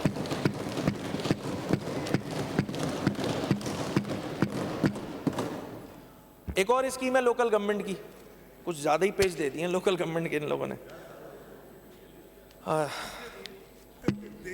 अपनी राइटिंग है। 65 MGD additional water supply from Haleji to Pipri, जिसका तस्करा मैंने सीएम साहब वाली स्पीच में भी किया, जिसका क्रेडिट ले रहे थे। उस स्कीम की कॉस्ट है 5,978 मिलियन। बड़ी स्कीम है। यकीनी तौर पे 65 MGD एक अच्छा क्वांटम ऑफ वाटर होता है कराची के लोगों को पानी पहुंचाने के लिए, उनके जो कमी है उसको कम करने के लिए। 2015 में ये अप्रूव होती है। 2015 में 5,978 मिलियन की स्कीम में 2021-22 तक फ़कत 483 मिलियन स्पेंड होते हैं। ये है अलमिया। 6-6 हज़ार की स्कीम है, 500 मिलियन स्पेंड कर रहे हैं। मुझे नहीं पता ये एडिशनल, ये जो, अच्छा उसके बाद होता क्या है, एक और बात बताऊं। 21-22 के बाद ये सूरत हाल होती है कि ये स्कीम जो है उसका शायद जो सब्जेक्ट है वो चेंज कर दिया जाता है। 65 MGD additional water supply up to high point 4 में फेज़ 1 कर दिया जाता है। उसकी पीसी रिवाइज होती है, दोबारा अप्रूव होती है सन 2022 में। अब इसकी कॉस्ट 9,146 मिलियन है। 9,146 मिलियन 2022 में इसकी कॉस्ट अप्रूव होती है। 2022, 2023, 2024 इस पूरी स्कीम पे 65 MGD एडिशनल वाटर की एक्चुअल एक्सपेंस आज की तारीख तक इन 2015 से लेकर 2024 9 सालों में फकत 10% हुआ है। मगर सिंध हुकूमत कराची के कंसर्न्स को अच्छे अंदाज से एड्रेस कर रही है। ये मिनिस्टर साहब भी बता रहे हैं, हुकूमत बता रही है, ये बजट की स्पीचें भी बता रही है। बहुत सारी स्कीमें स्पीकर साहब, बड़ी डिले स्कीम है, बहुत छोटी छोटी स्कीम है। Drainage and water supply scheme for Dumbalo district Badin 2017 में अप्रूव हुई है। इसकी कॉस्ट 71 मिलियन, 7 करोड़। 2017 में ये स्कीम अप्रूव होती है। 7 साल गुजर गए स्पीकर साहब, 7 साल।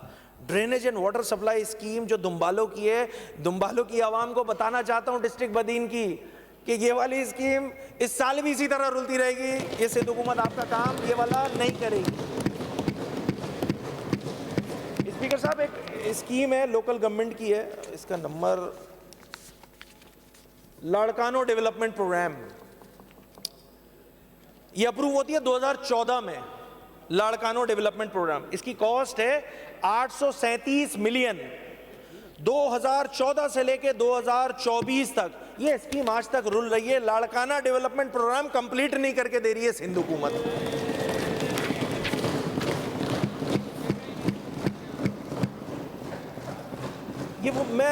ये लास्ट जो 2 स्कीमों का तस्करा किया, ये वो स्कीमें जो डिले हो रही हैं मुसलसल तवातुर के साथ, कोई 6 साल, कोई 7 साल, कोई 8 साल। सीएम साहब यकीनी तौर पे यही कहेंगे, इसीलिए तो हमने नई एडीपी नहीं डाली। गवाही आ गई।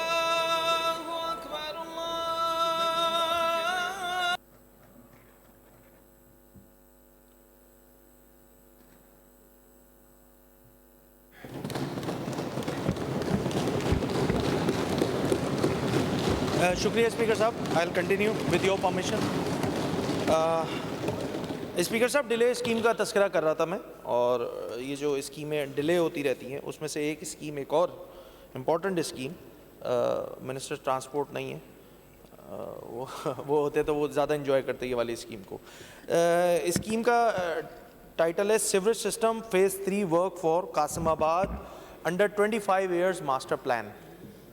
ये स्कीम अप्रूव होती है स्पीकर साहब 2017 में और इसकी कॉस्ट है 1919। स्पीकर साहब 2017 में जो स्कीम अप्रूव होती है 2018 आ जाता है, 2019 आ जाता है, 20 आ जाता है, 21, 22, 23, 24,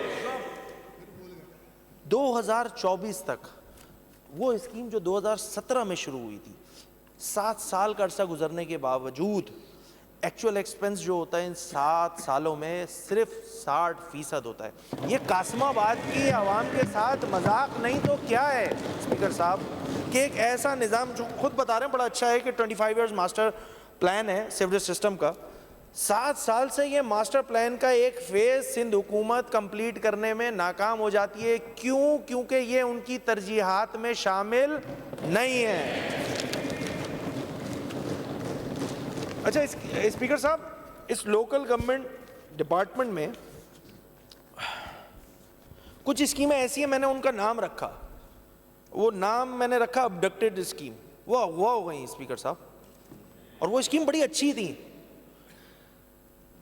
एक स्कीम है उसकी कॉस्ट है 99.6 मिलियन की, कोई बहुत ज़्यादा ख़तीर रकम नहीं है, और उसकी डिटेल टाइटल ये है कि channelization of outfall drain and other miscellaneous development and beautification work for safeguarding of natural environment, marine life and protection from health hazard at Clifton beach. ये स्कीम अप्रूव होती है स्पीकर साहब 2018 12 जनवरी को। बहुत important scheme, उसके detail, उसके जो header है उससे मुझे बड़ी अच्छी सी मम्मी पापा वाली स्कीम लग रही है। ये क्लिफ्टन बीच पे ही है। नहीं, ये स्कीम 2018 में अप्रूव होती है, 2018 की एडीपी में रिफ्लेक्ट होती है। 99.6 मिलियन की स्कीम है। एडीपी का नंबर है 1157, 18 गुजर जाता है, खर्चा होता है 0। 2019 एडीपी का नंबर है 1335, 1335। 99.6 मिलियन की स्कीम है। क्लिफ्टन बीच पे ये स्कीम एग्जीक्यूट होनी है और इसमें खर्चा करती है सिंध हुकूमत 2019 तक 0 रुपए। 2020 में ये स्कीम दोबारा एडीपी में रिफ्लेक्ट होती है। अब इस दफा इस एडीपी का नंबर है 1182। 2020 गुजर जाता है और 2020 के बाद भी इसमें खर्चा होता है 0। स्पीकर साहब, जैसे ही मैं 2021 के एडीपी में देखता हूं तो ये स्कीम गायब हो जाती है, यानी इस स्कीम को अगवा कर लिया जाता है। इन्होंने 3 साल क्लिफ्टन बीच पर या उससे लोग जो एंजॉय कर रहे हैं, जाना एंजॉय करने जाते हैं, उनके लिए ये स्कीम रखी थी। चैनलाइजेशन ऑफ आउटफॉल ड्रेन रखा था और मिसलेनियस डेवलपमेंट और ब्यूटिफिकेशन वर्क रखे थे। ये सारे काम एडीपी में स्कीम में अप्रूव करके 2018 से लेके 2020 तक ये सिंध हुकूमत बतलाती रही कि हम ये काम करेंगे, और 2021 जैसे ही आया इस एडीपी स्कीम से खुद ये स्कीम अगवा कर ली। स्पीकर साहब, एक और स्कीम है, ये मेरे हल्के से रिलेटेड है। इसकी कॉस्ट है 95.1 मिलियन। ये अप्रूव होती है 23 फरवरी 2018 को। इस स्कीम की डिटेल ये है कि construction of underground tank and pumping station and new machinery accessories at Banaras for improvement of water supply in hilly areas in UC 5 ता 8 साइड टाउन। ये अब PS 119, ये वो हल्का है जिस हल्के से मैं अब मुंतखब होकर इस ऐवान में आया हूँ। 2018 में ये स्कीम का नंबर है 1158। 95 मिलियन की स्कीम है। पूरा साल गुजर जाता है, सिंध हुकूमत इस स्कीम पर खर्च करती है 0 रुपए। 2019 आता है, एडीपी का नंबर चेंज होता है, अब स्कीम का नंबर है 1336। पूरा साल गुजर जाता है, इस स्कीम पे सिंध हुकूमत खर्च करती है 0। 2020 आ जाता है, एडीपी का नंबर चेंज हो जाता है, अब एडीपी का नंबर है 1183। पूरा साल गुजर जाता है, सिंध हुकूमत इस पे खर्चा करती है 0। 2021 आ जाता है, एडीपी का नंबर चेंज हो जाता है, अब एडीपी का नंबर 1383। 2021 और 22 पूरा साल गुजर जाता है। इस स्कीम पे खर्चा कितना करती है सिंध हुकूमत? जैसे ही मैं 2022 की एडीपी उठाता हूं, मैं ढूंढता हूं कि शायद इस साल तो हुकूमत ये वाला काम करके दम ही लेगी। स्पीकर साहब, ये स्कीम भी अगवा हो जाती है इन एडीपी से। आगे चलते हैं क्विकली। एक और स्कीम है urban water supply scheme 7, an improvement and extension phase 2, balance work of filtration plant taluka 7 district Jamshoro. मैंने जैसे शुरू में बताया ना स्पीकर साहब कि ये मसला सिर्फ कराची की आवाम या कराची की एमपीज ये ना समझे कि इन्हीं के साथ ये काम हो रहा है, ये काम तालका 7 डिस्ट्रिक्ट जामशोरो में भी हो रहा है। ये स्कीम मैंने आपके सामने इसकी डिटेल बता दी। इस स्कीम की कॉस्ट है 193.182 मिलियन। अप्रूव होती है 2018 में। 2018 में इसका एडीपी नंबर लगता है 1159। पूरा साल गुजर जाता है, स्कीम पर खर्च होता है 0। 2019 एडीपी चेंज हो जाता है, एडीपी का नंबर है अब 1337। पूरा साल गुजर जाता है, इस स्कीम पे खर्चा होता है 0। 2020 आ जाता है, एडीपी का नंबर चेंज हो जाता है, अब नंबर है 1184। पूरा साल गुजर जाता है, इस स्कीम पर खर्चा होता है 0। 2021 आ जाता है, एडीपी का नंबर चेंज हो जाता है, अब एडीपी का नंबर है 1384। पूरा साल गुजर जाता है, इस स्कीम पे खर्चा होता है 0। जैसे ही 2022 की एडीपी उठाता हूं तो ये स्कीम भी अगवा कर लेती है ये सिंध हुकूमत।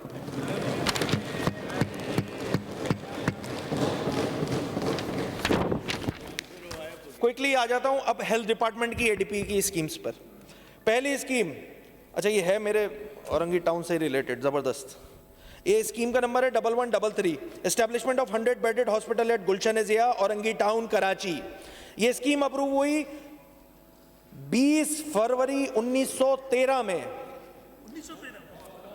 2013 में। वैसे मैं बताऊं स्पीकर साहब, अगर 1913 भी होता और सिंध में पीपल्स पार्टी की हुकूमत होती तो हम एक्सपेक्ट कर सकते थे कि 1913 वाली भी स्कीम अभी तक नहीं चल रही होती।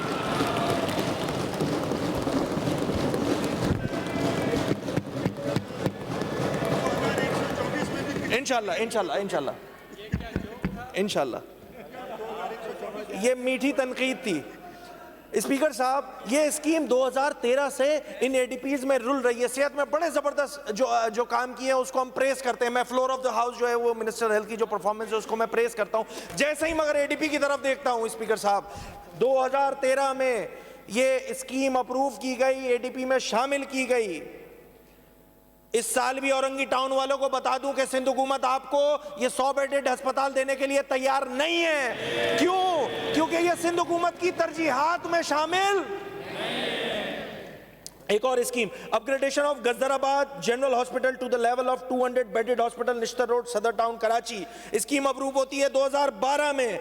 स्पीकर साहब, ये गजराबाद जनरल अस्पताल के अतराफ में रहने वाले लाइंस एरिया के लोग, निश्तर रोड और सदर टाउन के लोग ये सुन लें कि इस दफा भी सिंध हुकूमत आपको ये अस्पताल बनाने के लिए तैयार नहीं है। क्यों? क्योंकि ये सिंध हुकूमत की तरजीहात में शामिल। एक और scheme, establishment of rehabilitation centre for burns patient at Landhi. 2012 से ये स्कीम है स्पीकर साहब, 2012 से ये स्कीम रुलती आ रही है। इस दफा एलोकेशन पूरी रखी है। मैं इस उम्मीद के साथ कि इस लांडी टाउन के ये establishment of rehabilitation centre for burns patient Landhi का ये काम अल्लाह करे कि ये काम सिंध हुकूमत मुकम्मल कर रहे। मेरी नेक तमन्नाएं सिंध हुकूमत के साथ है। सिर्फ क्रिटिसाइज नहीं करूंगा स्पीकर साहब, जहां नेक तमन्नाएं देनी होंगी वो भी दूंगा और जहां अप्रिशिएट करना होगा वो भी करूंगा। एनीवेज आगे चलते हैं। एक और स्कीम है स्पीकर साहब, construction of 50 bedded hospital at Gulshan Hadeed Malir.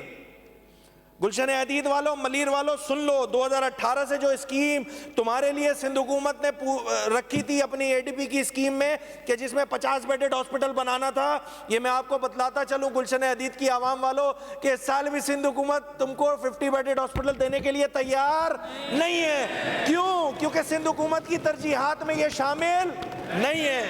एक और बात, एक और scheme, upgradation of maternity home into 50 bedded hospital eight कमाल खान गोट कराची। 2018 की स्कीम है। इस दफ़ा इन्होंने उम्मीद जाहिर की है कि ये वाला काम जो हम 2018 से नहीं कर सके हम 2024 में 25 में कर देंगे। मेरी नेक तमन्नाएं सिंध हुकूमत हेल्थ डिपार्टमेंट के साथ है।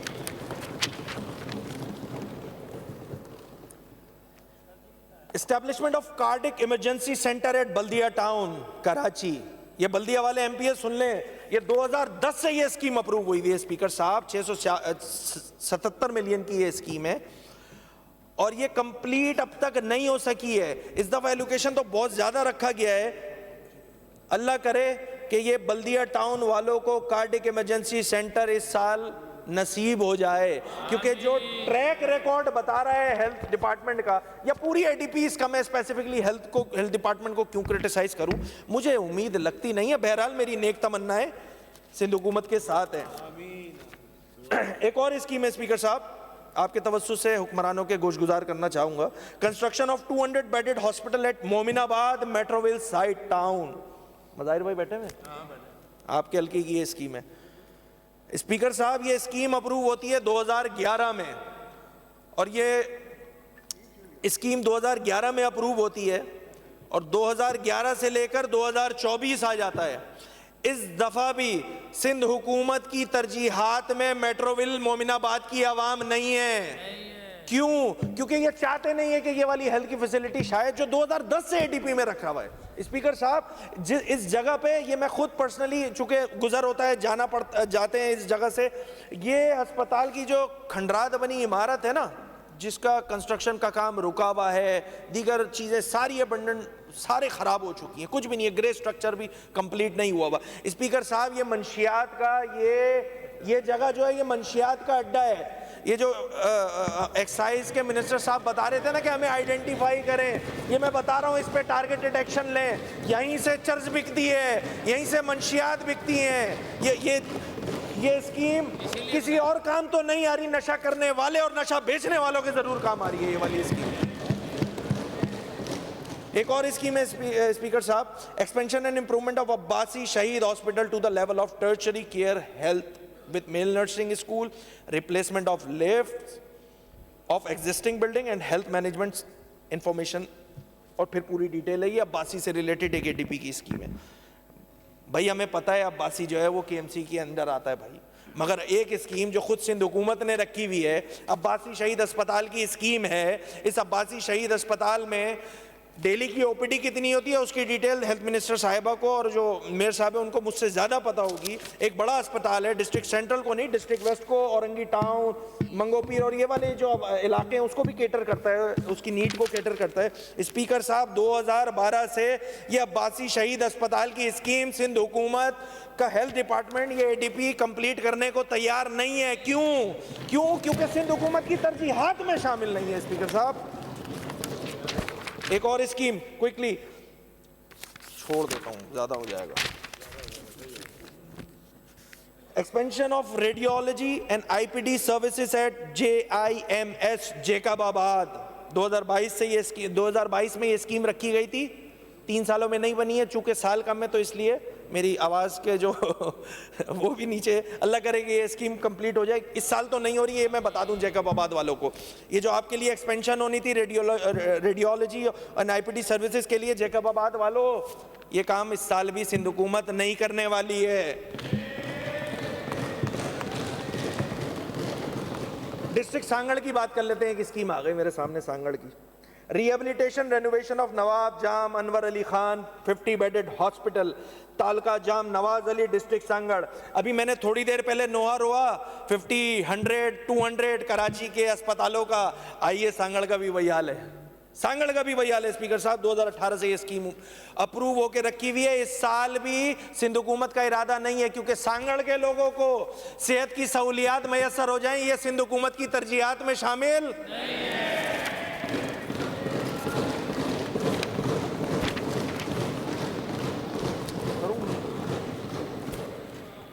अगर आप कंटिन्यू करना चाहें तो करें, वरना कल भी आपको टाइम मिल सकता है। स्पीकर साहब मैं ये एडीपीज का सिलसिला खत्म करके, ये जो आप क्विकली कह रहे हैं, जितनी जल्दी नहीं है आप आराम से बोल सकते हैं।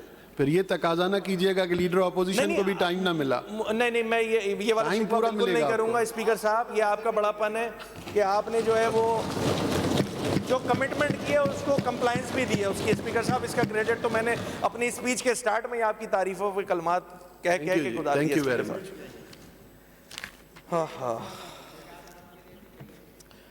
अच्छा स्पीकर साहब, ये वाली स्कीम की डिटेल यकीनी तौर पे मुझे 100% यकीन है कि इस स्कीम की डिटेल आपके पास भी होगी, क्योंकि आपने भी ये मनसब ट्रांसपोर्ट मिनिस्ट्री का, इस मनसब से पहले आप ट्रांसपोर्ट मिनिस्टर भी रहे। एक स्कीम है, बड़ी ज़बरदस्त सी स्कीम है, rehabilitation of drivers training school under PPP at Karachi, Hyderabad, Sukkur, Larkana.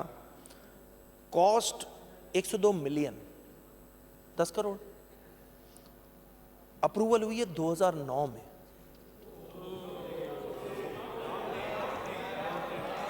Speaker साहब स्पीकर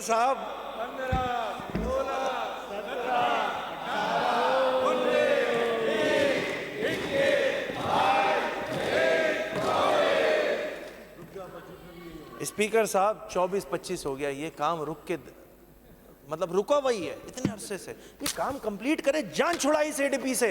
स्पीकर साहब, मैं क्या ये बोलूं कि ये काम करने को तैयार नहीं है सिंध हुकूमत? भाई कोई काम खुद भी तो कुछ कर लो। क्यों चाहते हो कि अपोजिशन की जानिब से जो है निशानदेही होगी उसके बाद ही काम होगा?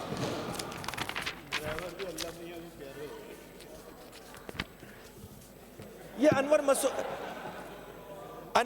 मसूद साहब का एक है ना, बड़ी प्यारी सी गज़ल है, मेरे ख्याल से फारूक भाई अब है तो नहीं, हमने तो बड़ी ईमानदारी से जमात इस्लामी वालों की भी तकरीर सुनी थी, सुन्नी इत्तेहाद काउंसिल वालों की भी तकरीर सुनी थी। मैं तो एक्सपेक्ट कर रहा था, मैं तो मैग्नैनिमिटी शो करता हूँ towards them, Jamaat Islami and PTI। मैं तो एक्सपेक्ट कर रहा था ये लोग बैठे होंगे, स्पीकर साहब थकार गए बेचारे, घर को चले गए।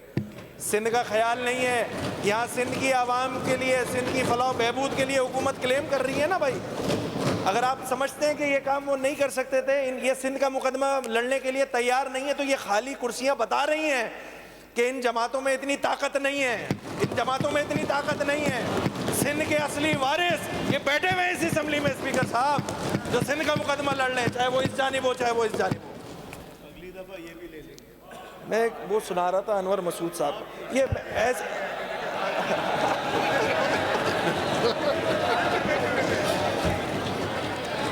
एक्चुअली मुझे ये मशवरा स्पीकर साहब ने दिया था कि आप ये बात कर लीजिएगा तो आ जाएंगे ये लोग खुद ही। वो अनवर मसूद साहब की एक बड़ी प्यारी सी गजल है, फारूक भाई ने भी इसको पढ़ा था, मैं दोबारा पढ़ देता हूँ। बजट मैंने देखे हैं सारे तेरे, अनोखे अनोखे खसारे तेरे। खैर खसारा तो नहीं, तू अरबों की खरबों की बातें करे, अदद कौन इतने शुमारे तेरे। तुझे कुछ गरीबों की परवाह नहीं, वडेरे हैं प्यारे दुलारे तेरे। इधर से लिया कुछ उधर से लिया, यूं ही चल रहे हैं इदारे तेरे।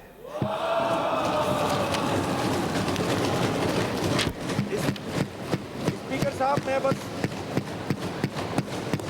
मैं आपसे गुजारिश करूंगा कि मैं ये ADPs को कंप्लीट करके मेरी, अगर आप मुझे इजाज़त देते हैं तो कल ये सिलसिला हम दोबारा यहीं से शुरू कर लेंगे। जैसे बड़ी मेहरबानी स्पीकर साहब। I will complete in 10 to 15 minutes इंशाल्लाह। Still you want 15 more minutes? 10 to 15 minutes speaker साहब। Okay. मुझे पता है आप इतने दरिया दिल हैं, आप मुझे मना नहीं करेंगे स्पीकर साहब। एजुकेशन सेक्टर, ADPs का हाल बता रहा हूँ स्पीकर साहब।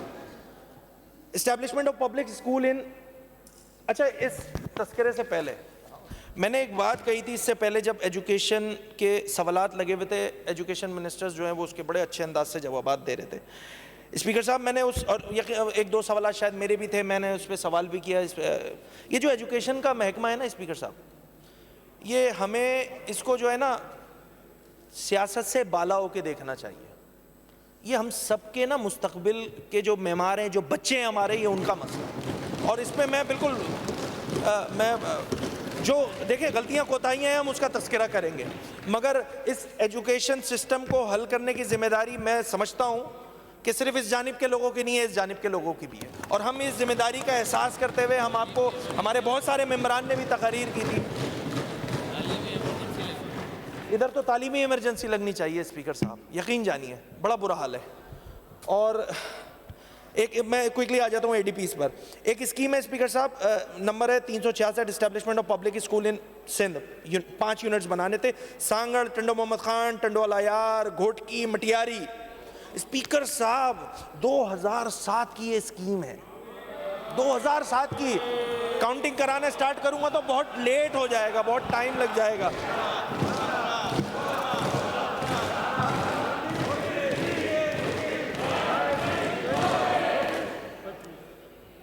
इस साल भी सिंध हुकूमत का इरादा नहीं है ये 5 जो यूनिट जो इस स्पेसिफिकली पीसी में शामिल थे वो काम कर ले, नहीं है, इरादा नहीं है। एक और scheme upgradation of middle schools to high school in Sindh 2008-9 programme के तहत अप्रूव हुई है 2008 में। इस साल भी सिंध हुकूमत का इरादा ये वाले अपग्रेडेशन करने का इन स्कूलों की नहीं है। अच्छा, इसका फाइनेंशियल इम्पैक्ट, पीसी रिवाइज, पैसे, डॉलर के रेट, मैं ये इसका नुकसान क्या होता है ये मैं आगे बताऊंगा, और ये क्यों रूल नहीं है ये भी मुझे पता है, इसका पूरा एहसास है। Establishment of single section high school in Sindh 2008-9 programme, ये भी 2008 की स्कीम है, पड़ी हुई इसी तरह। एजुकेशन के एडीपीज में तो स्कीमें ऐसे ही पड़ी हुई हैं, कुछ और मजीद प्रोग्राम मिल गए, कुछ ये मैं कल वफाक की पीएसडीपी देख रहा था, उसमें भी पैसे रखे गए, शायद 30,000 मिलियन है, 30 अरब रुपए रखे, आई डोंट नो, मुझे किसी ने बताया था, मैं देख रहा था। तो खैर वो डिटेल अभी मेरे पास है नहीं, तो मैं ठीक है सर। एक और स्कीम है स्पीकर साहब 2016 की, construction of BTech department at government college of technology GCT Hyderabad 2016 की स्कीम है। ये कंस्ट्रक्शन जरूरी होगी ना, बीटेक डिपार्टमेंट इनको ऑन करना होगा या शायद वो खराब होगी बिल्डिंग। ये 2016 से स्कीम रुल रही है और इस साल भी सिंध हुकूमत के महकमा तालीम की तरजीहात में शामिल ये वाली स्कीम नहीं है। एक और स्कीम है अपग्रेडेशन ऑफ गवर्नमेंट मोनोटेक्निक इंस्टीट्यूट मिट्टी in the level of government college of technology Tharparkar 2017 से अप्रूव हुई है स्कीम। इस साल भी सिंध हुकूमत ने बता दिया भैया हम 41% ज्यादा काम ही नहीं कर सकते, नहीं है तरजीहात में शामिल।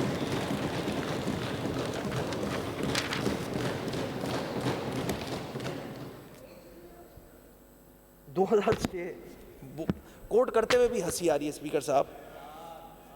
Establishment of vocational training centre at Kashmir 2006 की स्कीम है स्पीकर साहब। इस दफा इरादा किया है कि ये स्कीम कंप्लीट करेंगे इंशाल्लाह, मेरी नेक तमन्नाएं साथ हैं। अबे बोलने तो दो यार।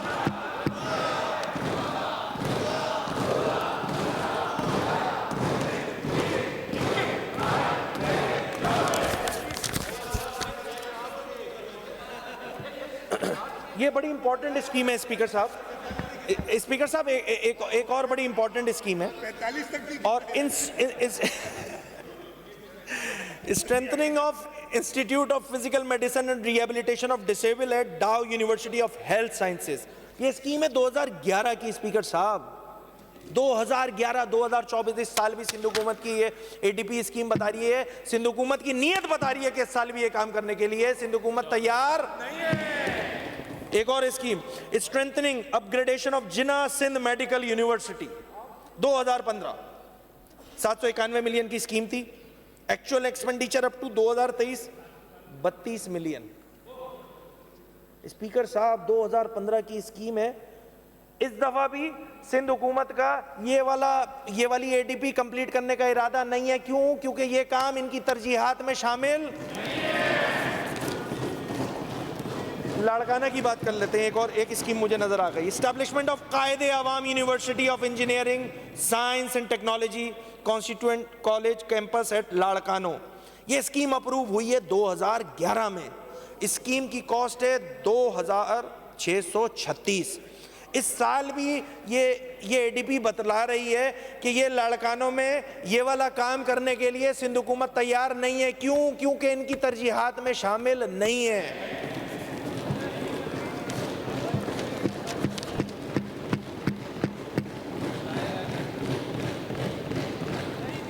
Establishment of community college eight seven district Jamshoro 2016 की स्कीम है।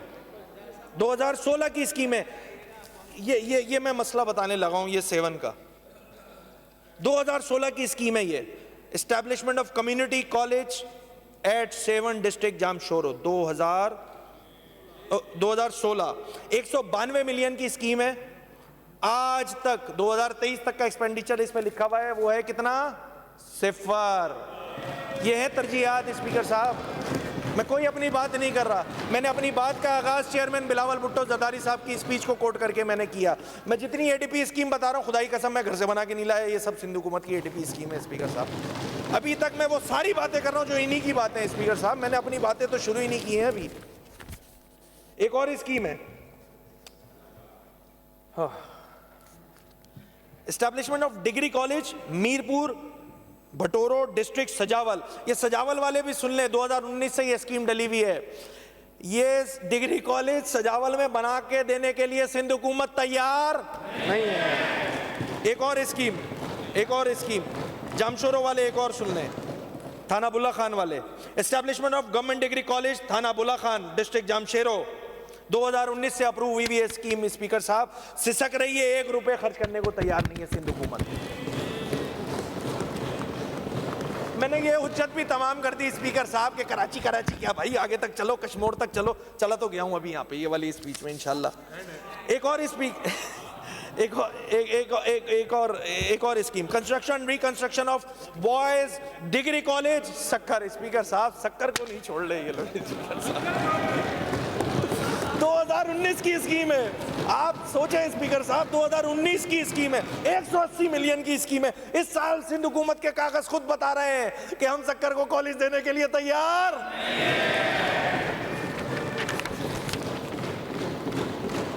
अब आ जाते हैं थरपारकर पे, establishment of cadet college eight मिट्टी डिस्ट्रिक्ट थरपारकर। स्कीम 2011 की है स्पीकर साहब, 2011 से मिट्टी की आवाम को बताया जा रहा है कि तुम्हें कैडेट कॉलेज दिया जाएगा। इस साल भी सिंध हुकूमत मिट्टी के लोगों को कैडेट कॉलेज देने के लिए तैयार नहीं है। Establishment of cadet college Jacobabad, 2013 से बोला जा रहा है जैकबाबाद में कैडेट कॉलेज दिया जाएगा। जैकबाबाद वाले नजर नहीं आ रहा। ये बता दूं स्पीकर साहब आपके तवज्जो से हुकूमत को कि इस साल भी जैकबाबाद वालों को कैडेट कॉलेज नसीब नहीं होगा। एक और स्कीम है cadet college, establishment of cadet college Badin, 2017 की स्कीम है, 2017 की स्कीम है। 17, 18, 19, 20, 21, 22, 23, 24। स्पीकर साहब बदीन वालों को ये मैसेज है इस ऐवान के तवज्जुह से कि बदीन वालों इस साल भी सिंध हुकूमत तुम्हें कैडेट कॉलेज देने के लिए तैयार नहीं है।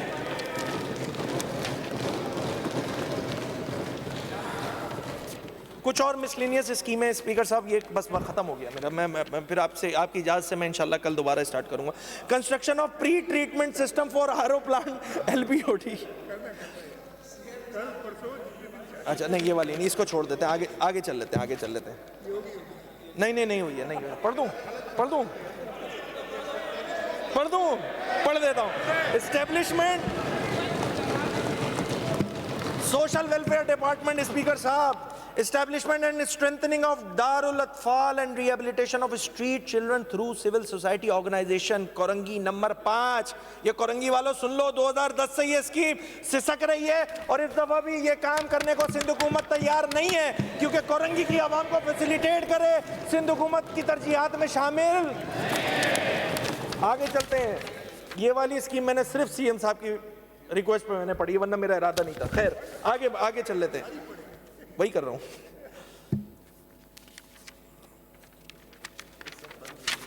हाँ बन गए, कागज में सब बन गए। एक और स्कीम है। अच्छा ऑरेंज लाइन पे मिनिस्टर साहब बैठे हुए हैं, एक बड़ी मैं अचानक मुझे याद आ गया, चूंकि मेरे हल्के से भी रिलेटेड है, मैं चाहूंगा कि ऑरेंज लाइन पे ये मैं बात कर सकूं। स्पीकर साहब मैंने अचानक थोड़ा सा ट्रैक चेंज किया, ऑरेंज लाइन शर्जील साहब को मैंने देख लिया, तो मैंने सोचा कि 2 मरतबा 3 मरतबा या 4 मरतबा मेरी कॉल अटेंशन, जब आप मिनिस्टर थे मैंने 2 मरतबा तवज्जो दिलाओ नोटिस इस ऑरेंज लाइन पे डाला, अपने रिजर्वेशन अपने कंसर्न शो किए। और मैं floor of the house speaker साहब आपका बहुत शुक्रगुजार हूँ कि उस ज़माने में बड़ी तलखियाँ मौजूद थी, उसके बावजूद आप मेरी रिक्वेस्ट पे औरंगी टाउन आए और इस ऑरेंज लाइन के प्रोजेक्ट के लिए आपने जो है मैं बिल्कुल फ्लोर ऑफ द हाउस ये बात कहने को तैयार हूँ कि आप मेरी रिक्वेस्ट पे औरंगी टाउन आए और मेरे जो कंसर्न थे उसको ना सिर्फ सुना बल्कि एड्रेस भी किया। और उसका नतीजा ये है कि अल्हम्दुलिल्लाह आप लोगों के कागजात में जो लिखा हुआ है चीज़ें उसके मुताबिक ऑरेंज लाइन चल पड़ी है। मुबारक हो औरंगी टाउन की आवाम को। जब कागज़ों में मैं सीएम स्पीच में देख रहा था ना ऑरेंज लाइन की डिटेल, तो ऑरेंज लाइन की डिटेल में ये लिखा हुआ था कि लगभग 50,000 पैसेंजर्स जो हैं वो डेली इसमें सफ़र करेंगे। हाँ वही कर रहे हैं, नहीं वो भी नहीं कर पा रहे हैं बेचारे, स्पीकर साहब, मैं फ्लोर ऑफ द हाउस, ये मैं दावा कर रहा हूं, ये 50,000 अगर महीने में भी उससे फैसिलिटेट हो रहे होंगे ना, मैं ये सीट छोड़ने को तैयार हो जाऊंगा। ये एक फेल्ड प्रोजेक्ट है, एक फेल्ड प्रोजेक्ट है स्पीकर साहब।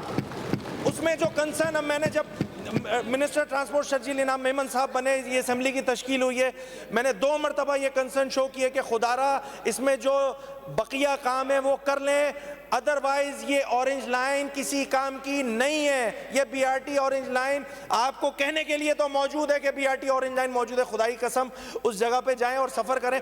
भाई एक शख्स जो चिंची पे 15 से 20 रुपए देकर औरंगी टाउन से बोर्ड ऑफिस चले जाएगा, और वो औरंगी टाउन जो कि अंदरूने औरंगी टाउन है, 5 किलोमीटर और अंदर है स्पीकर साहब, जिस जगह ये ऑरेंज लाइन खत्म हो रही है वहां टीएमए का ऑफिस है, टाउन का ऑफिस है, टीएमसी डिस्ट्रिक्ट का ऑफिस है, उसके बिल्कुल सामने मेरा अपना खुद का घर है, मैं औरंगी टाउन में ही रहता हूं, मेरा खुद का घर वहां मौजूद है। मुझे ऐसा लगता है ये ऑरेंज लाइन का पूरा प्रोजेक्ट मेरे मोहल्ले के लोगों को फैसिलिटेट करने के लिए है, बाकी किसी और के लिए नहीं है। मतलब 4 से 5 लोग, पूरी गाड़ियां खाली जा रही होती हैं स्पीकर साहब, ये ड्राइवर बेचारे अकेले पता नहीं किसको बिठा के जा रहे हैं, हवा भी जा रही है, हवा सफर करती है सर उसमें, आवाम नहीं सफर करती। मैं सच बता रहा हूं, इसको अच्छा किया जा सकता है, इसको अच्छा किया जा सकता है। ये आवाम के टैक्सों का पैसा है स्पीकर साहब, 4-5 बिलियन लगे, आपको ज्यादा डिटेल होगी, मिनिस्टर साहब बैठे हुए। मैं गुजारिश करूंगा इस औरंगी टाउन की आवाम को अगर ठीक अंदाज से फैसिलिटेट करना है तो खुदारा ऑरेंज लाइन पे जो हमारी गुजारिशात है उसको सुन लिया जाए और उस पर अमल कर लेंगे। आप ही की वाहवाही होगी जनाब, ये प्रोजेक्ट आपका है, ये प्रोजेक्ट आपका है। हम तो चाहते हैं कि हम आपको फिर दिल से क्रेडिट देंगे कि ऑरेंज लाइन जो है वो एक बेहतरीन प्रोजेक्ट है, इसमें हमारी सुनवाई के बाद औरंगी टाउन की आवाम जो है वो फैसिलिटेट हो रही है। मैं वापस आ जाता हूँ एडीपी पे, अचानक ख्याल आ गया स्पीकर साहब, वो हल्के पे भी तो बात, बहरहाल बस 2-3 पॉइंट और हैं। ये ऑरेंज लाइन देख के मेरा टेम्परेचर हो गया। स्पीकर साहब, आपकी इजाज़त से जो ऑलरेडी मैंने आपसे गुजारिश की थी, मैं आज अपनी तकरीर का इख्तिताम करता हूँ। कल इंशाल्लाह जो बकिया पॉइंट्स रह गए हैं, मैं इंशाल्लाह सुबह जो है वो इस पर डिटेल में डिस्कशन करूँगा और कोशिश करूँगा कि विद इन एन आवर मैं अपनी स्पीच को रैप अप करूँ। और मैं फिर मेरी बड़ी ख्वाहिश है कि सीएम साहब की मैं स्पीच बड़े तहम्मुल मिजाजी के साथ सुनूँ, क्योंकि मैं ये यकीन रखता हूँ कि मैं इंसान खुद पॉजिटिव होता है ना, तो सामने वाले को भी समझ, जैसा इंसान होता है वैसे ही वो सामने वाले को भी समझ रहा होता है। मैं बड़ा पॉजिटिविटी के साथ इस सिंध हुकूमत को ये सारे कंसर्न जो है बता रहा हूँ, बड़ी ईमानदारी के साथ पॉजिटिव क्रिटिसिज्म की बात कर रहा हूँ। जो गलतियां कोताहियां हैं उसमें गवर्नेंस का मसला, मैं किसी को इंडिविजुअल को टारगेट भी नहीं कर रहा, ना मेरा इरादा है, ना मेरी जमात की ये पॉलिसी है। अगर पॉलिसी वो कन्फ्रंटेशन वाली होती तो वो 18 से 23 वाले ड्रामे इस साल भी आपको लोगों को नसीब हो रहे होते स्पीकर साहब।